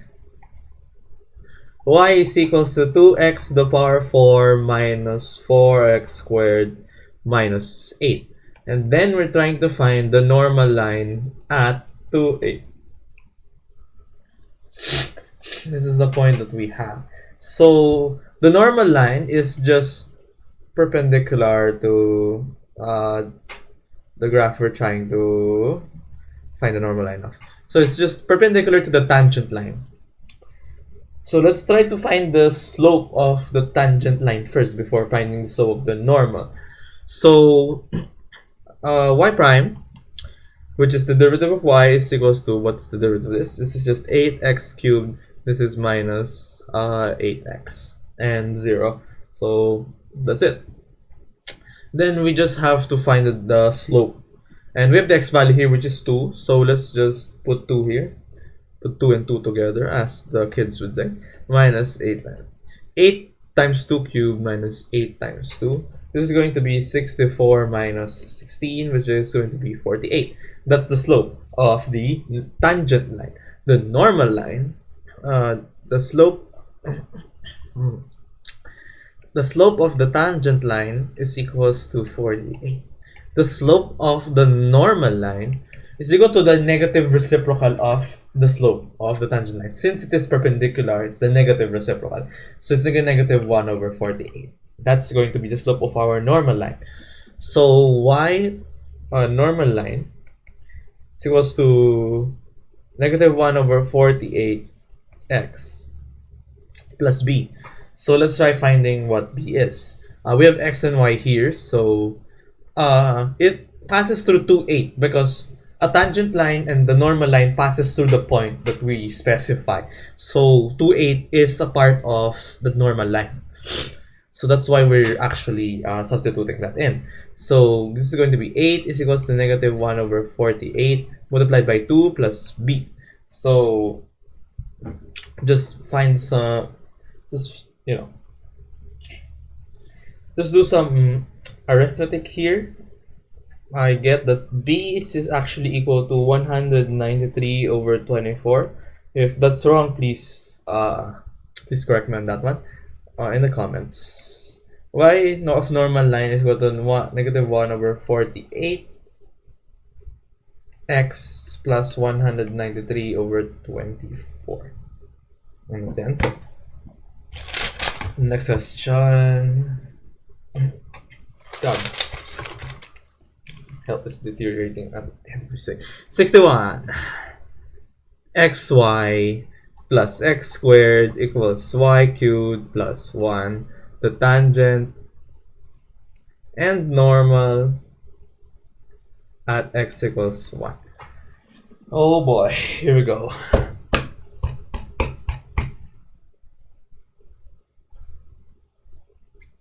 Hold on. No, not the tangent and normal. I'm sorry. I'm sorry about that. That's wrong. I think that's a previous topic. Anyway, what I want to find is actually the slope of the tangent at x equals 1. Is that correct? Yeah, that's what I assume. Anyway, let's find the derivative first of this. It's just implicit differentiation. Derivative of x is 1 times y is just y. Derivative of y is dy over dx. Then multiply that by x, so it's x dy over dx. Plus 2x is equals to 3y squared, the derivative of y cubed, dy over dx. Derivative of 1 is 0, so we don't care about that. So we need to isolate dy over dx for this. So we just transfer 3y squared dy over dx to the other side, group them together like that, and then negative of y plus 2x. I put the negative outside so it's easier to see. Dy over dx is equals to, let me just separate that. It's equals to, it's going to be over here, so I want to remove the negative here by switching the x minus 3y squared. So it's going to be now 3y squared minus x, and then the up is y plus 2x. Notice the negative is gone and I switched this, so that's where the negative went. Now we have x, but we also need y in order to find the slope. So what's the value of y? So let's try finding all values of y if possible. So hold on. So x equals 1, then we have y plus 1. So 1 times y is just y. Then plus 1 squared is just 1. Then equals y cubed plus 1. Subtracting 1 from both sides, we get y cubed. Then subtracting y from both sides, so we get minus y equals 0. This is y squared, then y minus 1 is equals to 0.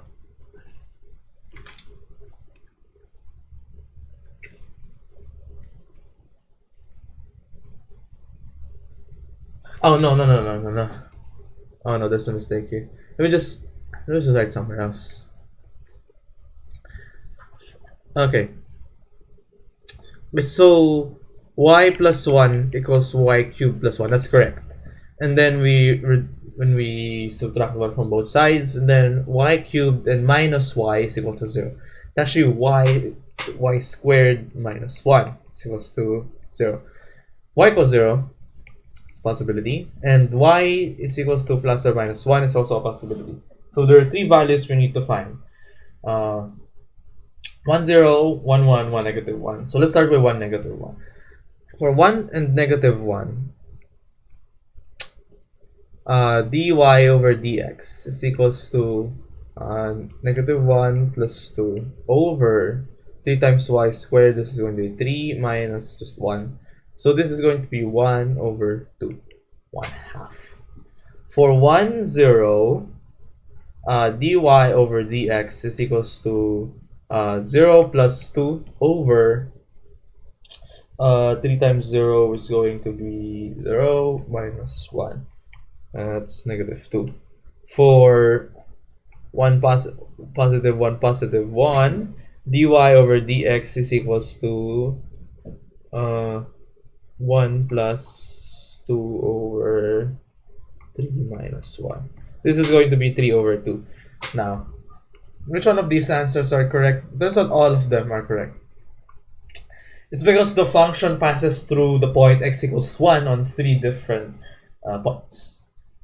It looks like a loop that goes probably like that. So it does pass through 3 different points. So it's cool.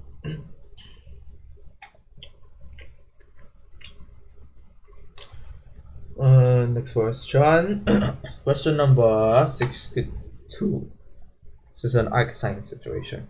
Y equals arcsine. Let me put the number 62.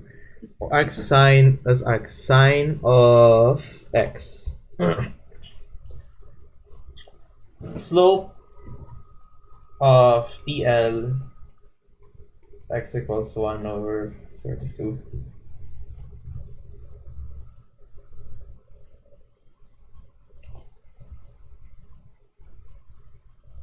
Yeah, sorry, I disassociated. Anyway, just need to find the derivative of this. The derivative of this is 1 over 1 minus x squared and square root that. I think you can prove that for yourself. I think I said that earlier, but anyway. So This this is going to be 1 over square root of 1 minus, okay, 1 over square root of 2 squared is going to be 1/2. So this is going to be 1 over square root of 1 over 2, and this is 1 over, this is 1 over square root of 2. Entire thing is just square root of 2. That's the slope of tangent line at x equals 1. How nice. Hold on. Anyway, I think that's what, is that the end of it? Yeah, surprisingly short. Anyway, question number 63. E to the y equals sinh of x. X equals 2.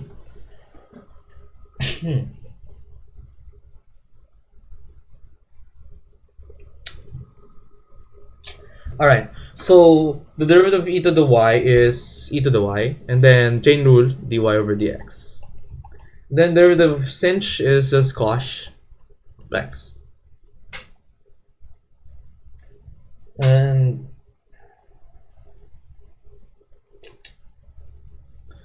sorry. Okay, so isolating dy over dx, we get cosh of x over e to the y, and we know e to the y is sinh x. So dy over dx equals cosh of x over sinh of x. This is just cosh, or hyperbolic cotangent, but we can express it as e to the x plus 1 over e to the x. Oh, 1.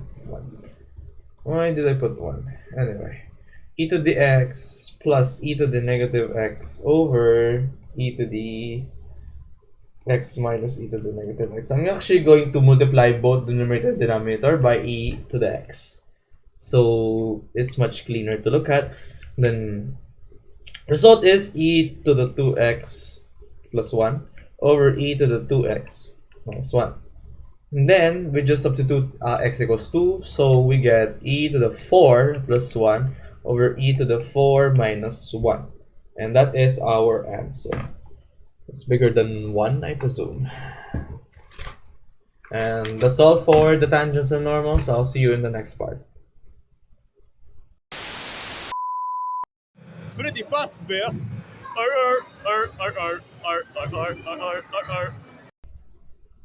Alright. For these set of questions, we're trying to figure out the behavior of certain functions using the maxima and minima of functions. So x cubed minus 9x squared plus 24x minus 18. That's it. So what we're trying to find here is the behavior of a function. What's the shape, what's this, what's that. So first thing we'll do is actually to find the derivative of this function. So the derivative of this is 3x squared minus 18x plus 24.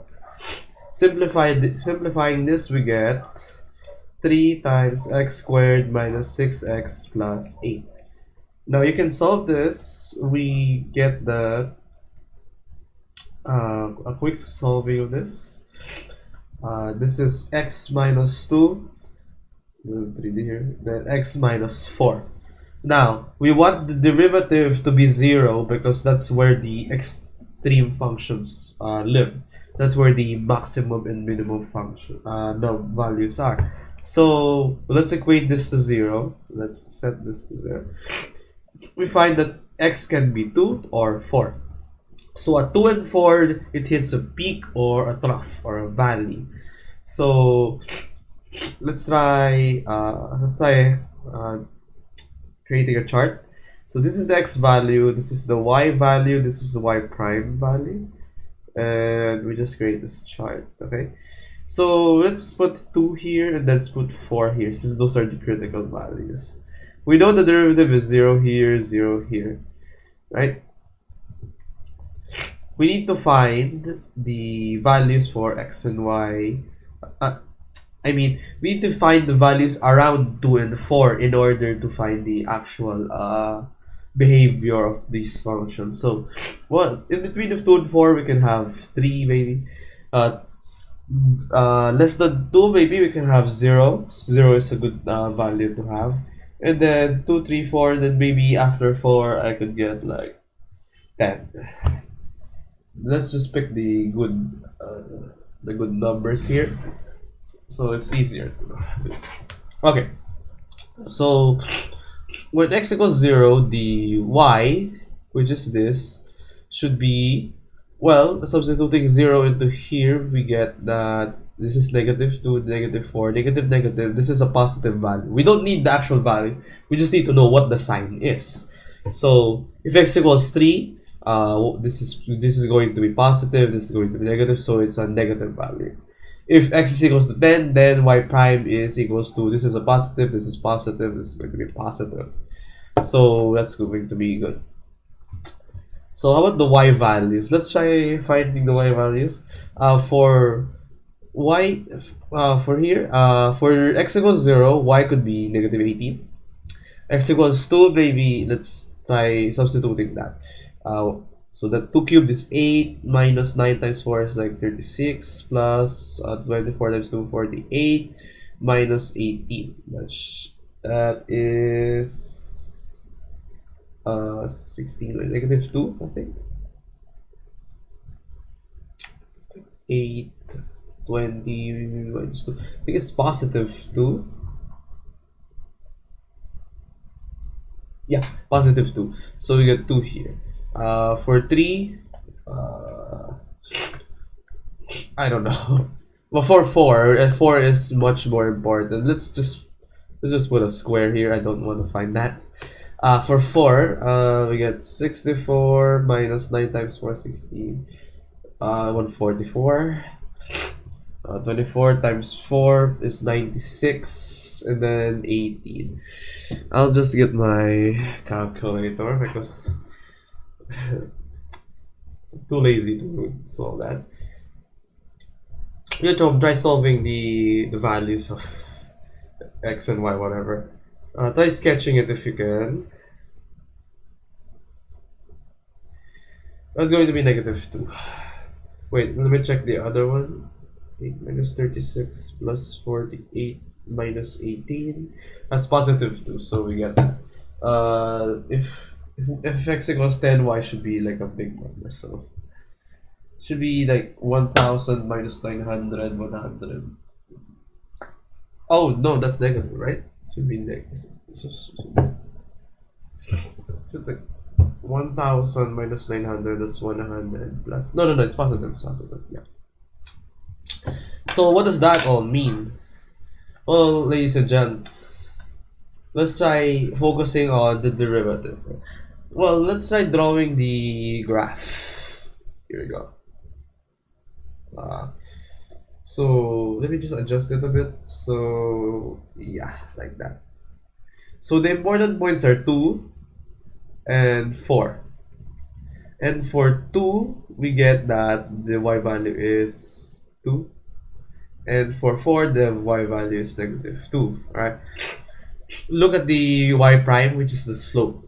So before x equals 2, it's positive. So it should be like that. Let me just something like that. Let me draw it better. There. And then after 2 but before 4, so between 2 and 4 it's negative until it reaches 4 where it's positive again, so it goes up. And there you go. The graph kind of looks like that. So that's the answer. I think this is the important answer. This is the important one. This is the function of the graph, but sketching the graph also helps. So yeah. Next question, 65.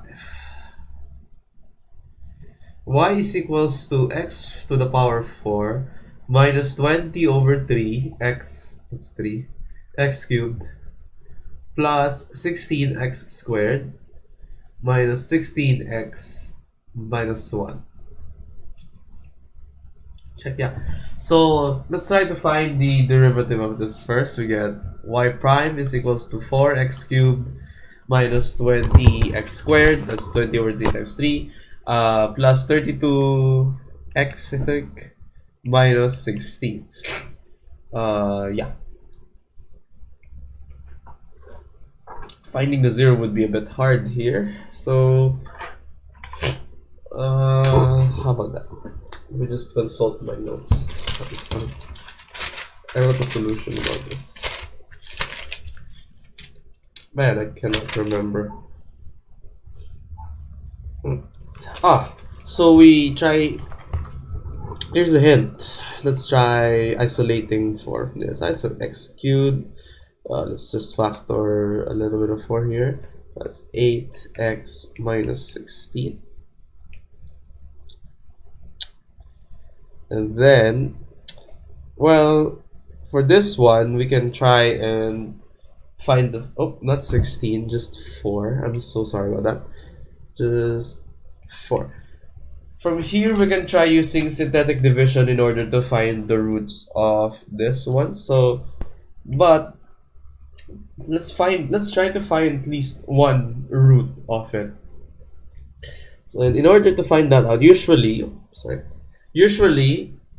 when teachers and including me, because I wrote this question, write questions like this, usually they start from integer roots. So for example, x minus 1, x minus 2, x minus 3. They multiply that together and then integrate that. They don't usually do like tricky roots like 1/2. Maybe they do 1/2. But they don't do like irrational roots or whatever. So let's try to find like rational roots about this one. So in order to find rational roots, let's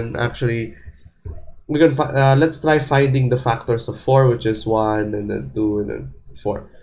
So we can inspect each of the roots of this equation, but remember we can check both positive and negative 1, positive negative 2, positive negative 4. So let's try checking positive 1. So positive 1 equals 1 cubed is 1 minus 5 times 1 squared, which is 5, plus 8, then minus 4. This is negative 4 plus 8 is 4, minus 4 is equals to 0. So this is equals to 0. So indeed x minus 1, or well, x equals 1 is a root. So x minus 1 is one of the factors. So let's try using synthetic division to solve this. So we put 1 here and then we just put a table here, something like that. So put the coefficients, so 1, negative 5, 8, negative 4. So what we can do is, well, bring down 1 first, right? We multiply this. 1 times 1 is 1. Negative 5 plus 1, negative 4. 1 times negative 4 is negative 4. Then 8 minus 4 is 4. Then 1 times 4 is 4. Negative 4 plus 4 is 0. So this is x squared, which is 1 less power. X squared minus 4x plus 4. So that's the other half of the expression, sorry. So yeah, so we can simplify this further by doing this, since it is a perfect square, x minus 2 quantity squared. So that's the simplified version of this. Let me just erase everything.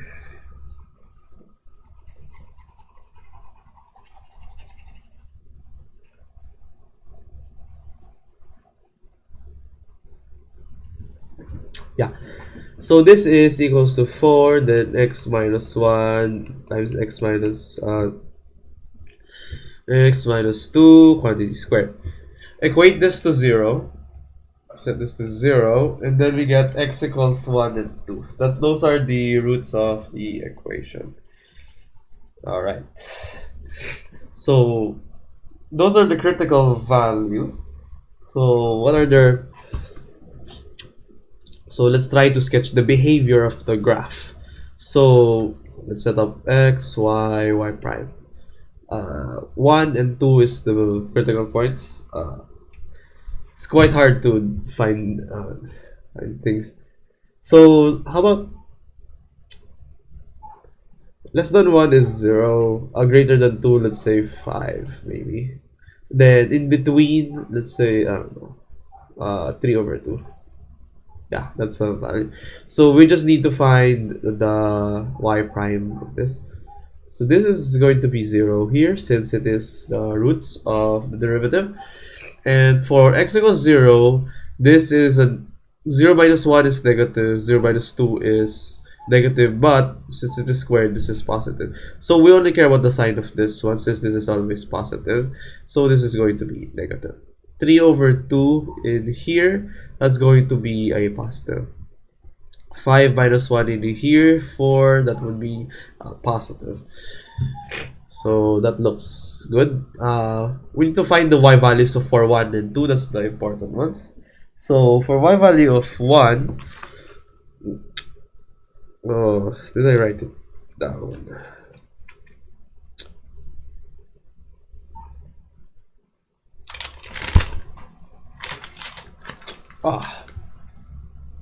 It's for y value of 1 is negative 20 over 3. You can check that using your calculator. For 2, I did not place it. Let's try solving for 2. 2 times 2 to the power 4 is 16 minus 20 divided by 3 times 8 plus 16 times 4 minus 16 times 2 minus 1. What's this? It's negative 19 over 3. So yeah. So let's try sketching the graph of this one. Look at the behavior of the graph. For 1, it's negative 20 over 3, so it's down here. This is for 1. And for 2, it's a bit above. Oh, sorry about that. I have allergies today. Anyway, so before 1, it's decreasing, so it's going down like that. Then after that, it goes up, and then until here, where it goes to 0, and then it goes up again. So it doesn't actually go down. This is not a low. This is not an extreme value. This is not an extrema. This is just nothing. But this is a global minimum, since it is the lowest anywhere in the graph. Minimum, whatever. So that's the global minimum. The 2 and negative 19 over 3 is not a global minimum or a minimum at all, because it is it's not even a local minimum, because it always goes up. Pressure goes up. Anyway, next question. This is the correct 66. Y is equals to 1 over x. Find the behavior of the graph. So, and find, I think, yeah, just find the behavior of the graph. So the derivative of, well, this is, we know this is x to the power negative 1, and we can use the the power rule here. So the derivative of y is equals to negative 1 times x to the power negative 2. That is indeed the valid answer, and so the answer becomes negative 1 over x squared. So can this be equal to 0? Well, not really. No value of x can make that equal to 0. It can approach 0, but if x approaches infinity, but that's not the same as having a value that equals to 0. So no value is peak in this situation. So let's just try finding the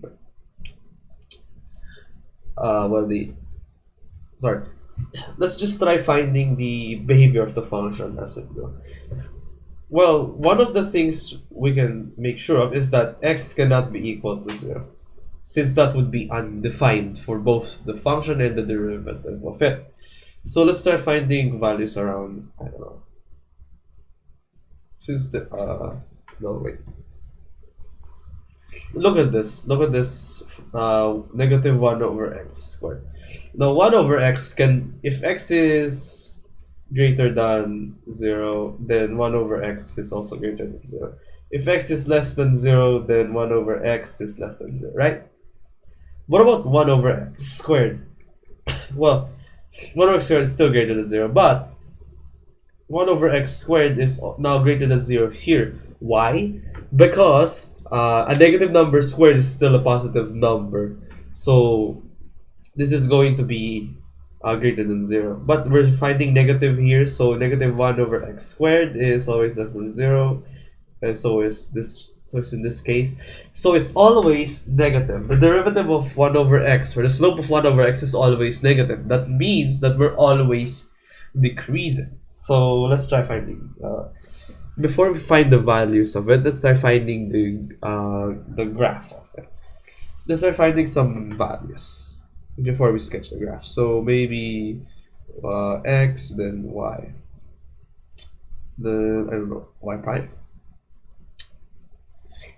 Let's try negative 10, and then let's try negative 1. 0, 1, 2. For y, this is undefined, so let's say undefined. Or let's just put a big X in here. Big X. For negative 1, this is going to be negative 1 over x. Just negative 1, sorry. Negative 1. For y prime, this is going to be positive. Negative 1, sorry, negative 1. Negative 10, so negative 1 over 10. And for y prime, this is going to be negative 1 over 100.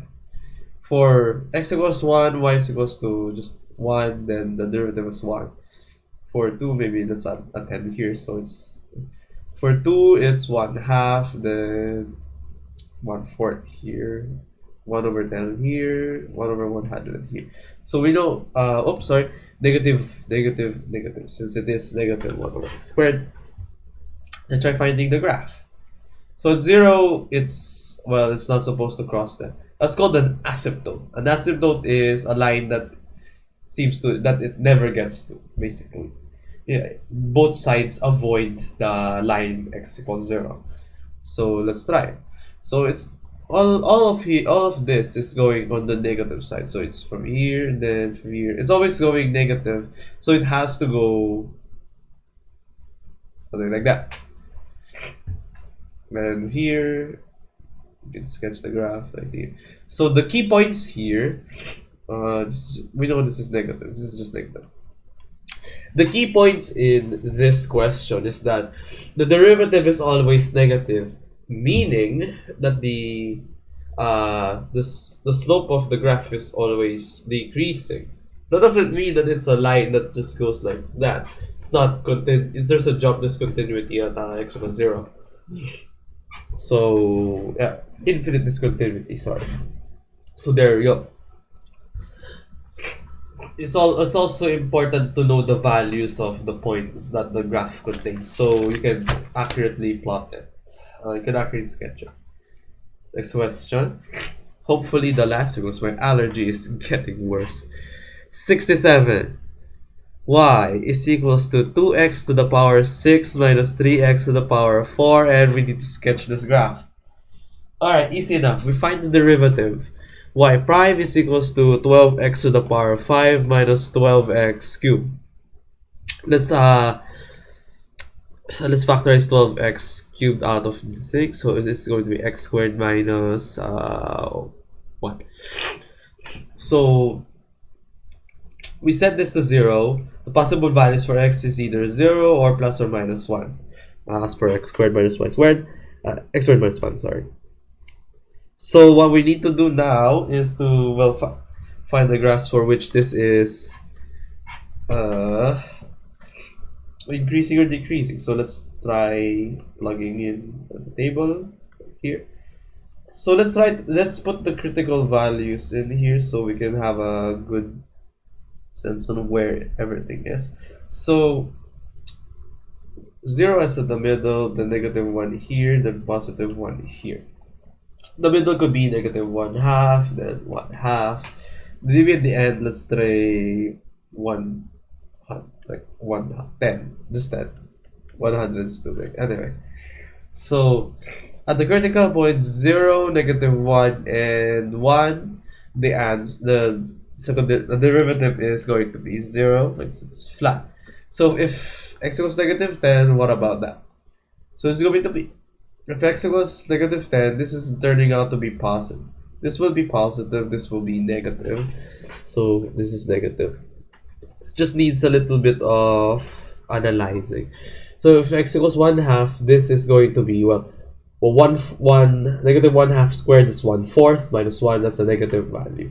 On the outside is also multiplied by a negative number, so negative, negative, it's a positive here. For 1/2, it's going to be positive here on the x cubed term, so it's going to be like positive. Then inside is negative, so it's a negative here. And then for a big value beyond 1, 10, it's going to be positive inside here, it's going to be positive outside, so it's a positive here. So it goes down, level, up, level, let me put some arrows here, then down, level, up.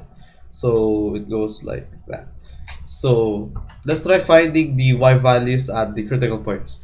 So negative 1, this is going to be, since this is an even power, this is going to be positive. So 2 minus 3, this is a negative 1. For 1, same thing, so it's going to be negative 1. Here for 0, it's just going to be 0. So the graph should look like this. This is it at x equals 0. There's a point there. X equals negative 1. There's a point negative 1. This is 0, 0. And then point 1. There's going to be a point negative 1 here.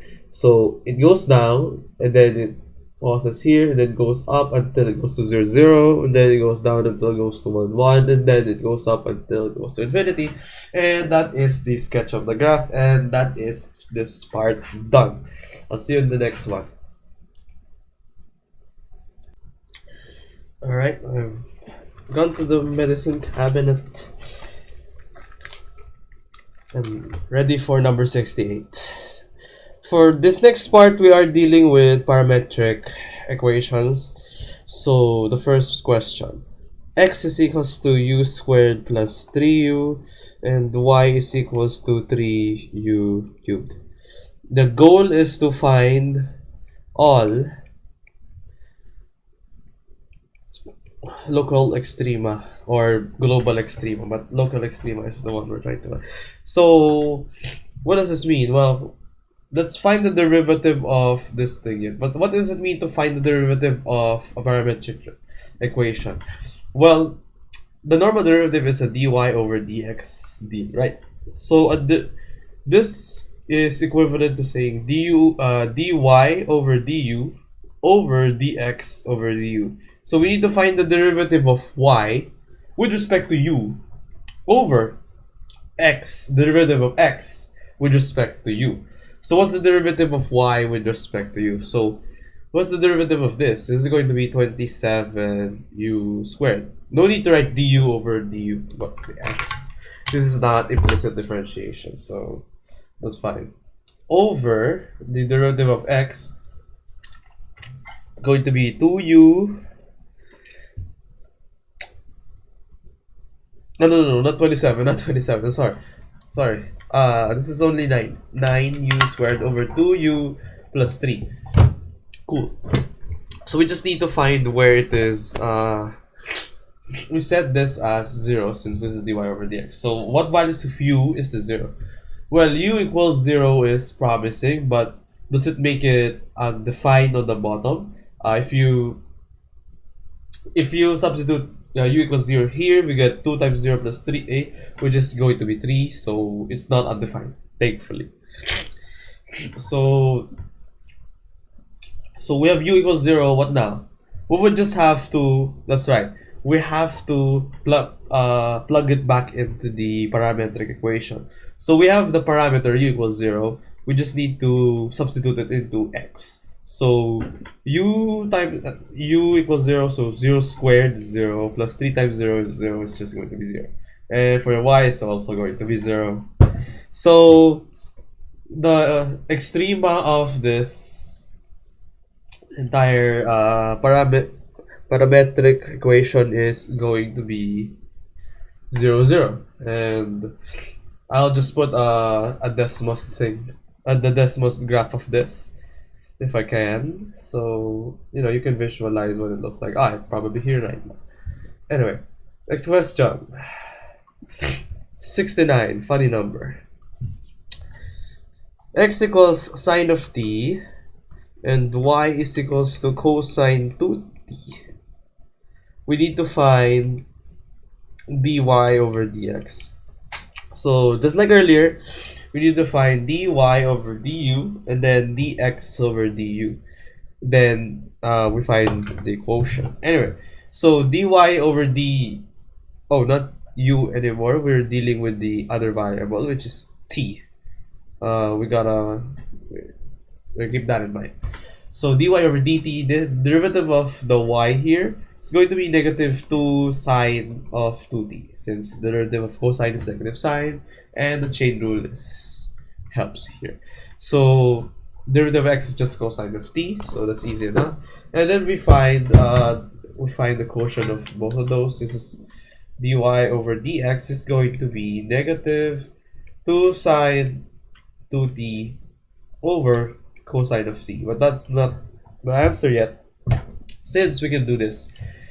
So sine of 2t, we know that as 2 sine t cosine t, since it is the double angle formula for sine. Multiply that by negative 2, then over cosine t. Cosine t here, cosine t there, cancels out. Then we get negative 4 sine t. And that's the answer. No need to transform it into x or y. But in this case, we can actually transform it into x. Since sine of t is equals to x, this can also be equal to negative 4x. And that's also the answer. Neat. It's going to be a parabola or something. Anyway. That's just my guess. It's probably going to be a parabola, but a man can dream. Question number 70. Oh, we're almost there. God damn. X equals 1 over t. Y is equals to e to the t. We need to find d squared y over dx squared. We need to find the first derivative first, and then the second derivative second. So the first derivative, dy over dx, we went through this. This is dy over dt over dx over dt. dy over dt, this is going to be derivative of e to the t, which is obviously e to the t. We all learned that in whatever. We all learned that in grade 1. And 1 over t, the derivative of that's negative 1 over t squared. Simplifying, we get negative t squared e to t. Alright. Now, the second derivative is not as easy as you can. It's not just a double derivative of that of x and double derivative of y. No. What we have to do is to find the derivative of, well, dy over dx first over dx. So that's going to be a bit hard. So let's try finding the second derivative. So the second derivative is of this form over dx. And the derivative of t negative t squared e to the t, we just use the product rule to get this. And the answer is negative 2t et minus t squared et over, on the bottom is going to be the derivative of x, negative 1 over t squared. So let's try just factorizing everything. The negatives cancel out, so it's going to be positive here. 1 over t squared goes up, so it's going to be 2t cubed et plus t to the 4 et, and you can tell that that's the answer actually. So I just want to factorize this a bit. We can use this as 3t cubed et, then 2 plus t. Multiply by 2 plus t, and any one of that is the answer. This is the answer, this is the answer, and whatnot. And yeah, I think I'm going insane. And we have 5 more questions to go. Maybe. I'll see you in the next part. Alright, last part. This last part is about the applications of derivatives in word problems and whatnot. So the first problem is we need to find the area of the largest rectangle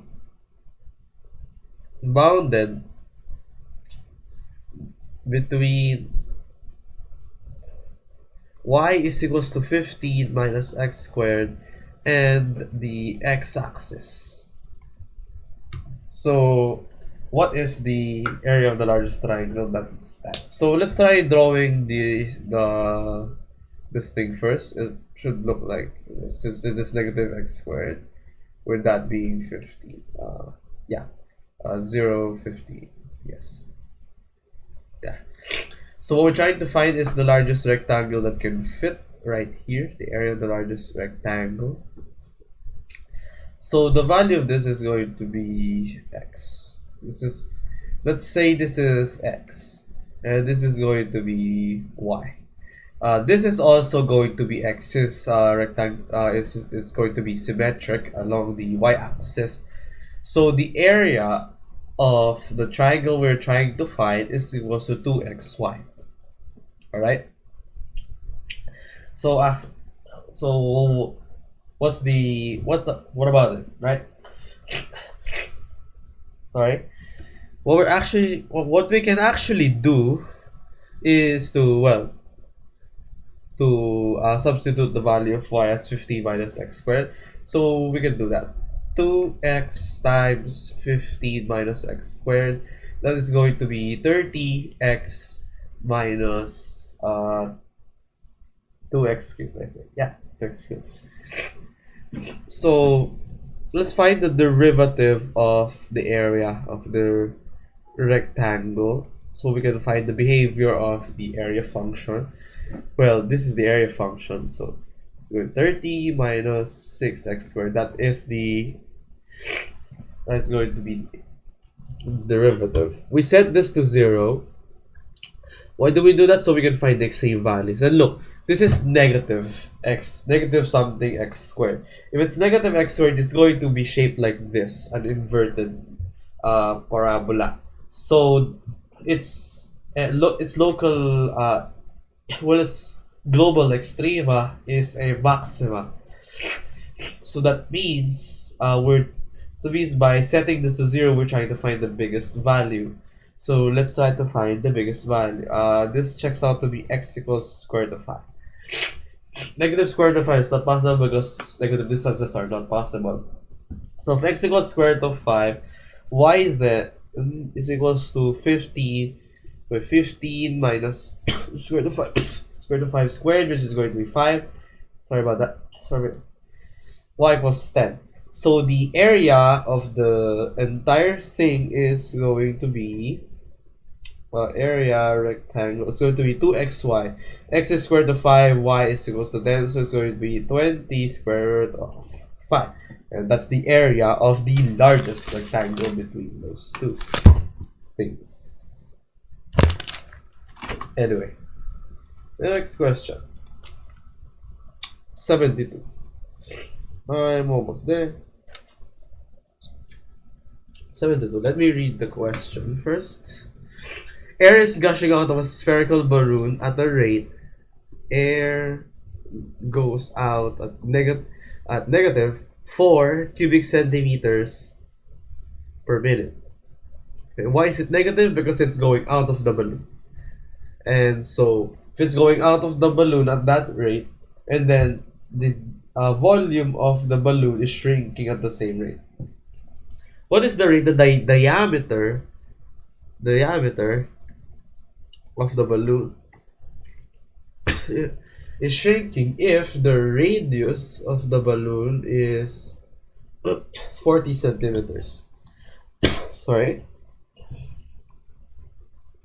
So we need to remember the formula of the sphere, which is going to be volume is equals to 4 over 3 pi r cubed. Alright? Then the derivative of both sides with respect to t, which is going to be time. Well, derivative of v is just 1, so dv over dt, and then 4 over 3 pi times r cubed, which is going to be I apologize. It's going to be 3r squared, and then the 3 and the 3 cancel out, so this is going to be 4 pi r squared. Nice. So the air is going out at the rate of -4 cubic centimeters per second, so we need so dv over dt can be -4, and then sorry, I forgot this, dr over dt.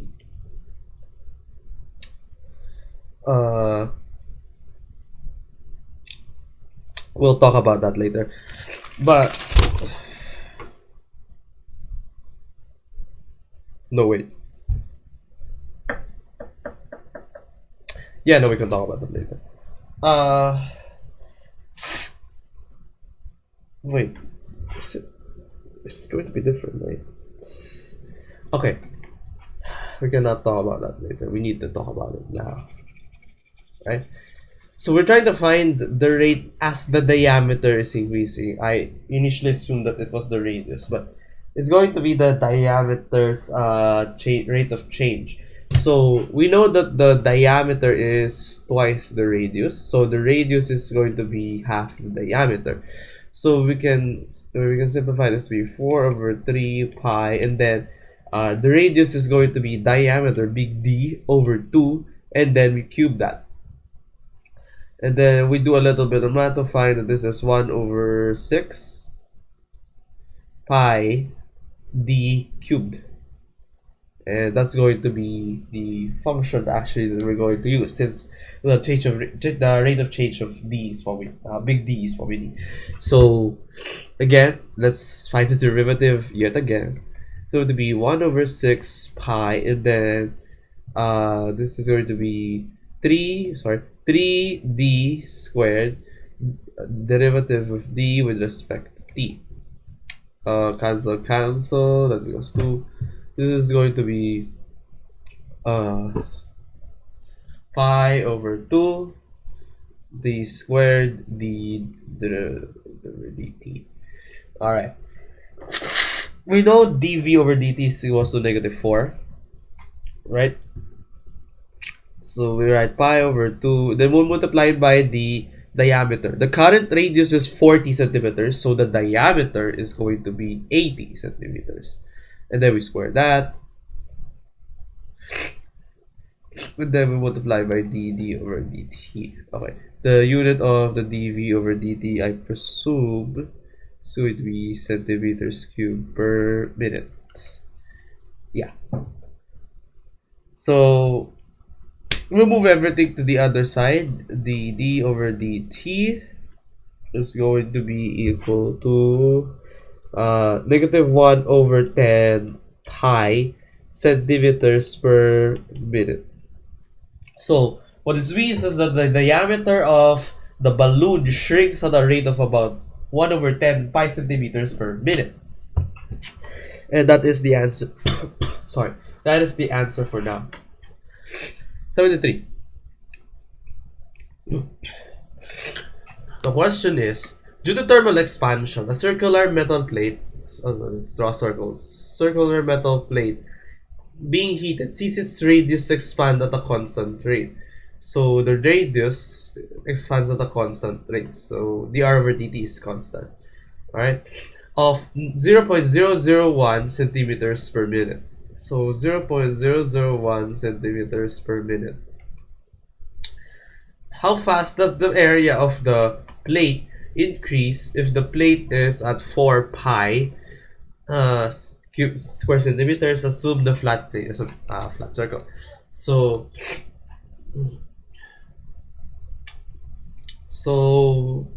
the area is going to be 4 pi centimeters squared. The area of a circle is going to be pi r squared, correct? And we're trying to find the change with respect to t. So the derivative of a, the dA over dt to the pi times 2r, then dr over dt. I'm sorry about my allergies, man. Oh god. So we know that the radius is dr over dt is 0.001 centimeters per minute. So let's plug everything in. We know that the area is 4 pi cubic centimeters. The formula is pi r squared. We know the pi is accounted for, so the r is the only thing that's missing. So r is equals to 2. So the radius is equals to 2. So pi times 2 times 2 times 0.001 cm per minute. And then this is going to be cm. So it checks out. So the answer is 0.004 pi square centimeters per minute. And that's the answer. I don't know if, yeah. Question number 74. Yo mama's so ugly that when two boys saw her, they both ran in different directions. The first boy, who ran north, did so at a velocity of 3 meters per second. The second boy, who ran east, did so at a velocity of 4 meters per second. What is the rate of the distance between the boys changed after a minute of seeing Yo Mama? So, what is going to happen here is that one of the boys went north, one of the boys went east. So it forms a right angle. This is going to be where Yo Mama is. Then they form a hypotenuse over here, and what the problem states is that how fast does the distance between them increase as they run in their opposite directions at constant speeds. So the guy at the top runs at 3 meters per second, and the guy at the bottom is more scared and runs 4 meters per second. So what then? Right? What's the speed here? So we know the formula for the hypotenuse of a triangle, which is a squared plus b squared equals c squared. We need to find the distance of each of the people here, so we can find the distance on this. So it's been 1 minute since they saw Yo Mama. So 1 minute 60 seconds, 60 times 3 going to be 180 meters here, 240 meters here. This means that this is going to be 300 meters. And that's going to be the length. We need to know the rate at which this distance grows. So we need to find the derivative of this.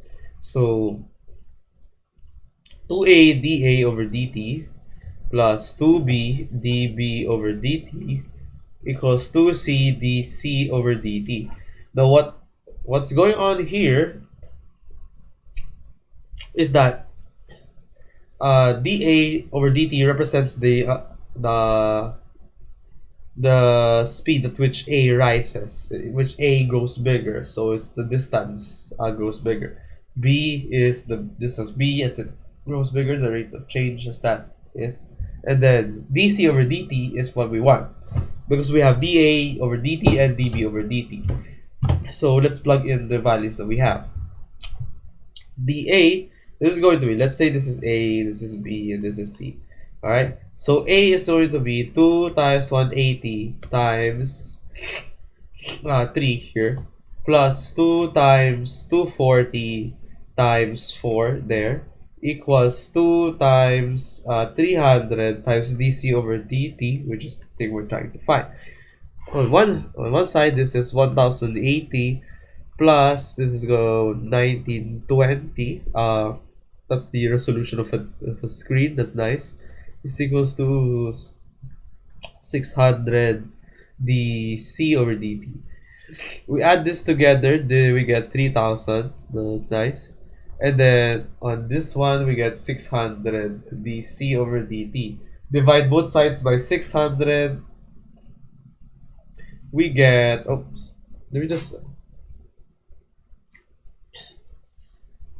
we get dc, oh, what, let me just put it. dc over dt is equals to 5 meters per second. That's the rate of change the distance between the boys grow. Alright, next question. Question number 75. Oh, this is going to be a long one. Given a conical water bottle, something like that, with a radius of 5 meters, 5 centimeters, and a height of 9 centimeters. It drains at a constant rate, so dV over dt is equals to going to be negative 5 ml per second, right? Currently, there's 10 pi ml water in the tank. How fast is the height of the water going down? Or which words we need dH over dt. We know that 1 ml is equals to 1 cubic centimeters, and yeah, how do we do that? What we need to do first is to we need to find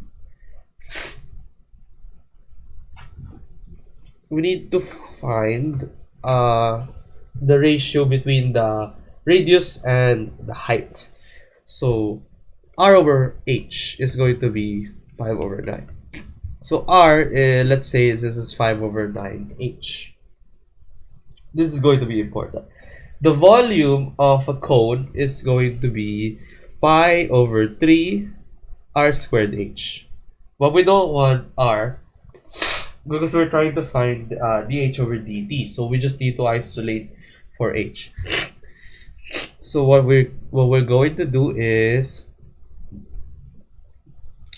we're going to replace r here with h. So it's going to be 5 over 9h squared, then multiply that by h. We get 25 pi over 243 h cubed. So that's going to be the formula for the volume of whatever is inside this container. So it only works for this specific cone because cones have different shapes depending on the ratio between the radius and the height.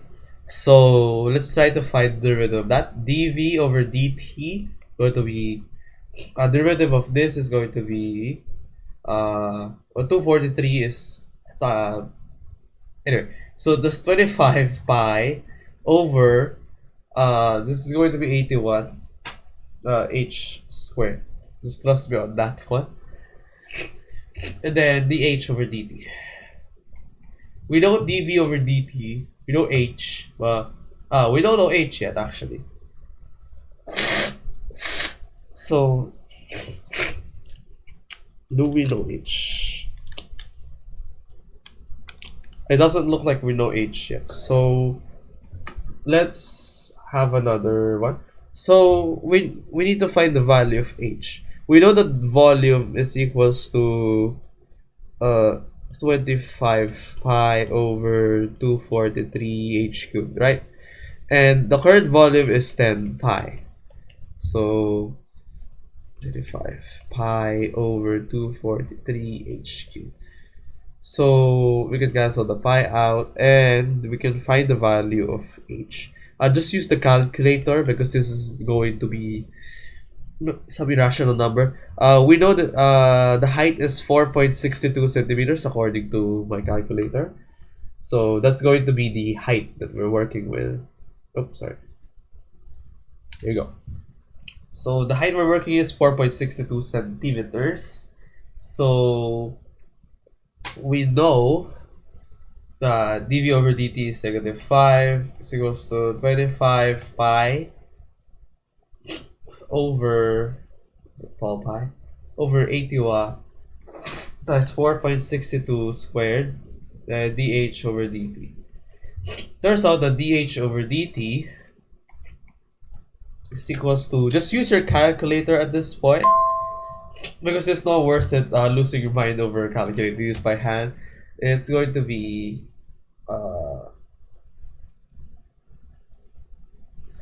dh over dt, sorry. This is going to be negative 0.48 centimeters cubed per, what was the unit? Second? Second, yeah. That's going to be the, oh, not centimeter cubed, that's just centimeter. I'm so sorry. This is going to be negative 0.48 centimeter per second. Oh my god. We're not done. We're not done. I refuse. I refuse to give up. Alright, we have one more question. 76, because we're not done yet. Y is equals to sine of x. Easy enough. Just y prime equals cosine x. No. We need to express that as an infinite polynomial. Infinite polynomial. No? As an infinite... Sorry. We need to express y equals sine of x as an infinite polynomial of form y is equals to a plus bx plus cx squared plus that. So we're going to show you later what this is actually called. So let's just try finding the infinite polynomial. So how do we do this? The derivative. That's easy, right? So what we're actually going to do is first write them side by side. So we're gonna write on this one sine of x. On this one, I'm gonna write something in the middle here. On the other side, a plus bx plus cx squared plus dx cubed plus 8x to the power 4 plus fx to the power 5 plus that. So yeah. So what do we do? What we can actually do is to find the derivative of sine x first. So what's the derivative of sine x? Cosine x. Derivative of that, negative sine x. Derivative of that, negative cosine x. It's just higher order derivatives. Derivative of that is just sine x. And look, it's a cycle. So sine x, cosine x, negative sine x, negative cosine x, then it goes back to sine x.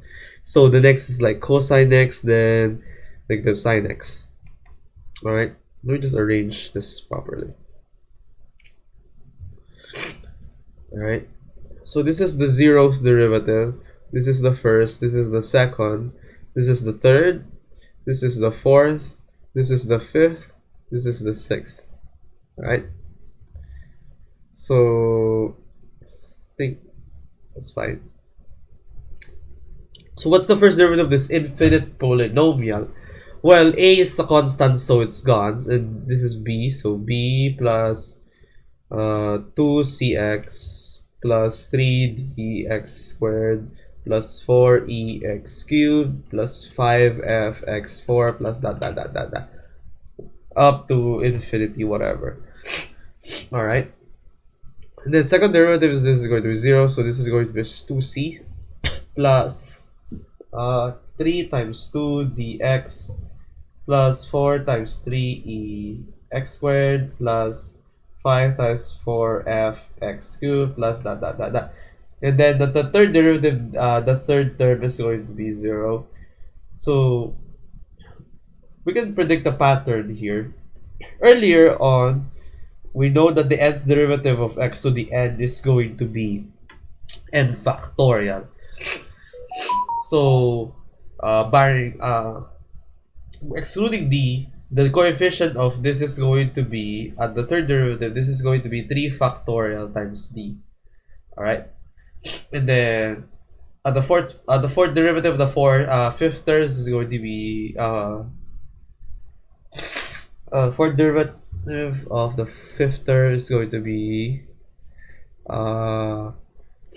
4 pi, the 4 factorial, sorry, e, not Euler's number, just letter e. And then the 5th factorial is a 5 factorial f. And then for here, it's just plus x, then let's say beta. Beta is just extra things. Alright, we don't care about that for now. And then plus, this is going to be x, then beta as well. Again, beta is just extra things, so we don't care about that. So what's the deal here? What I actually want to do is to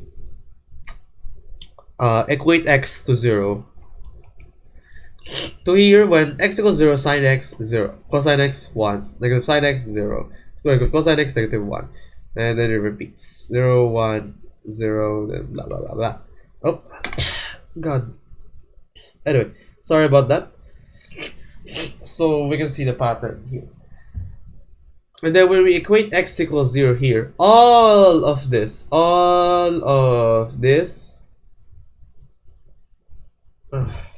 sorry, let me box that correctly.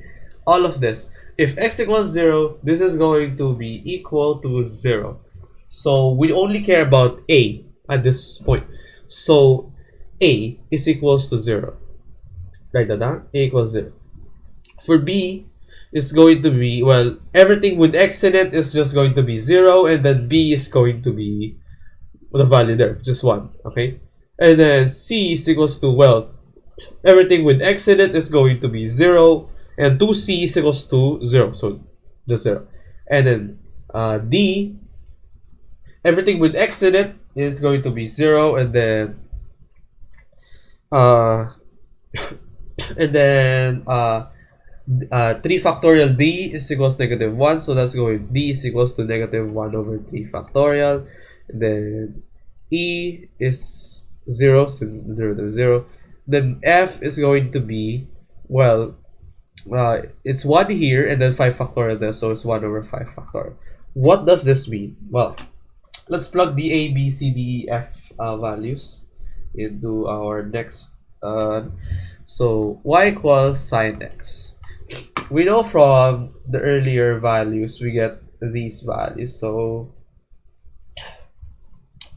this is also equal to a 0, so there's a, and then b is 1, so it's just x minus we skip c, and then d is 1 over 3 factorial x cubed, and then we skip e, we go f, which is 1 over 5 factorial x to the 5.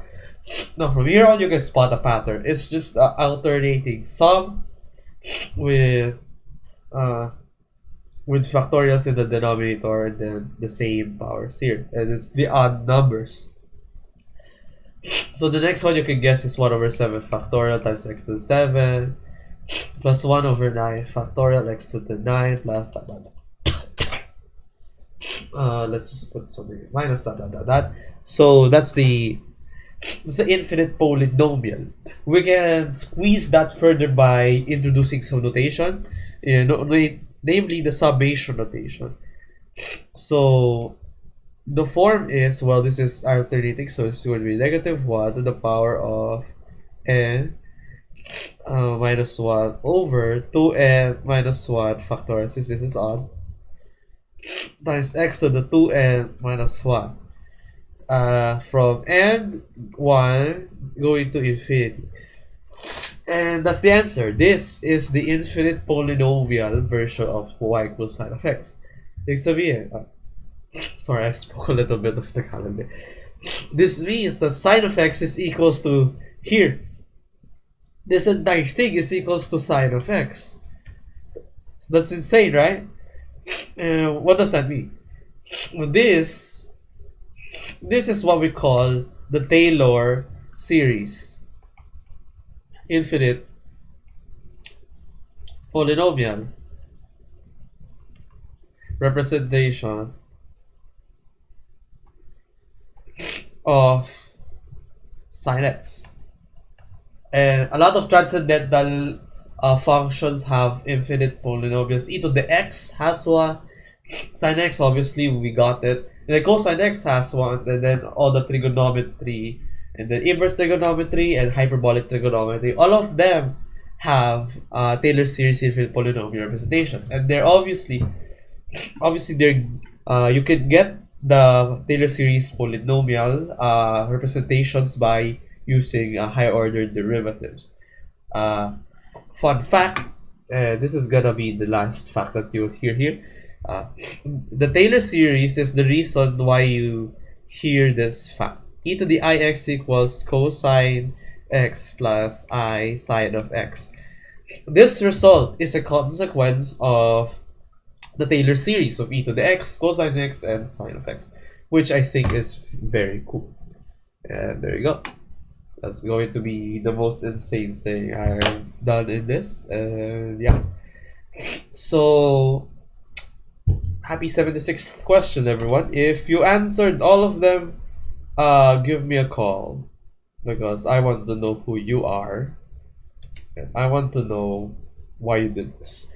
Anyway, that's all from now for me, and I'll see you in next year, maybe when I make Calculus 2 version of this. But someone else probably already made a Calculus 2 version of this, so why am I adding? Anyway, I'll see you in the next part. Bye bye.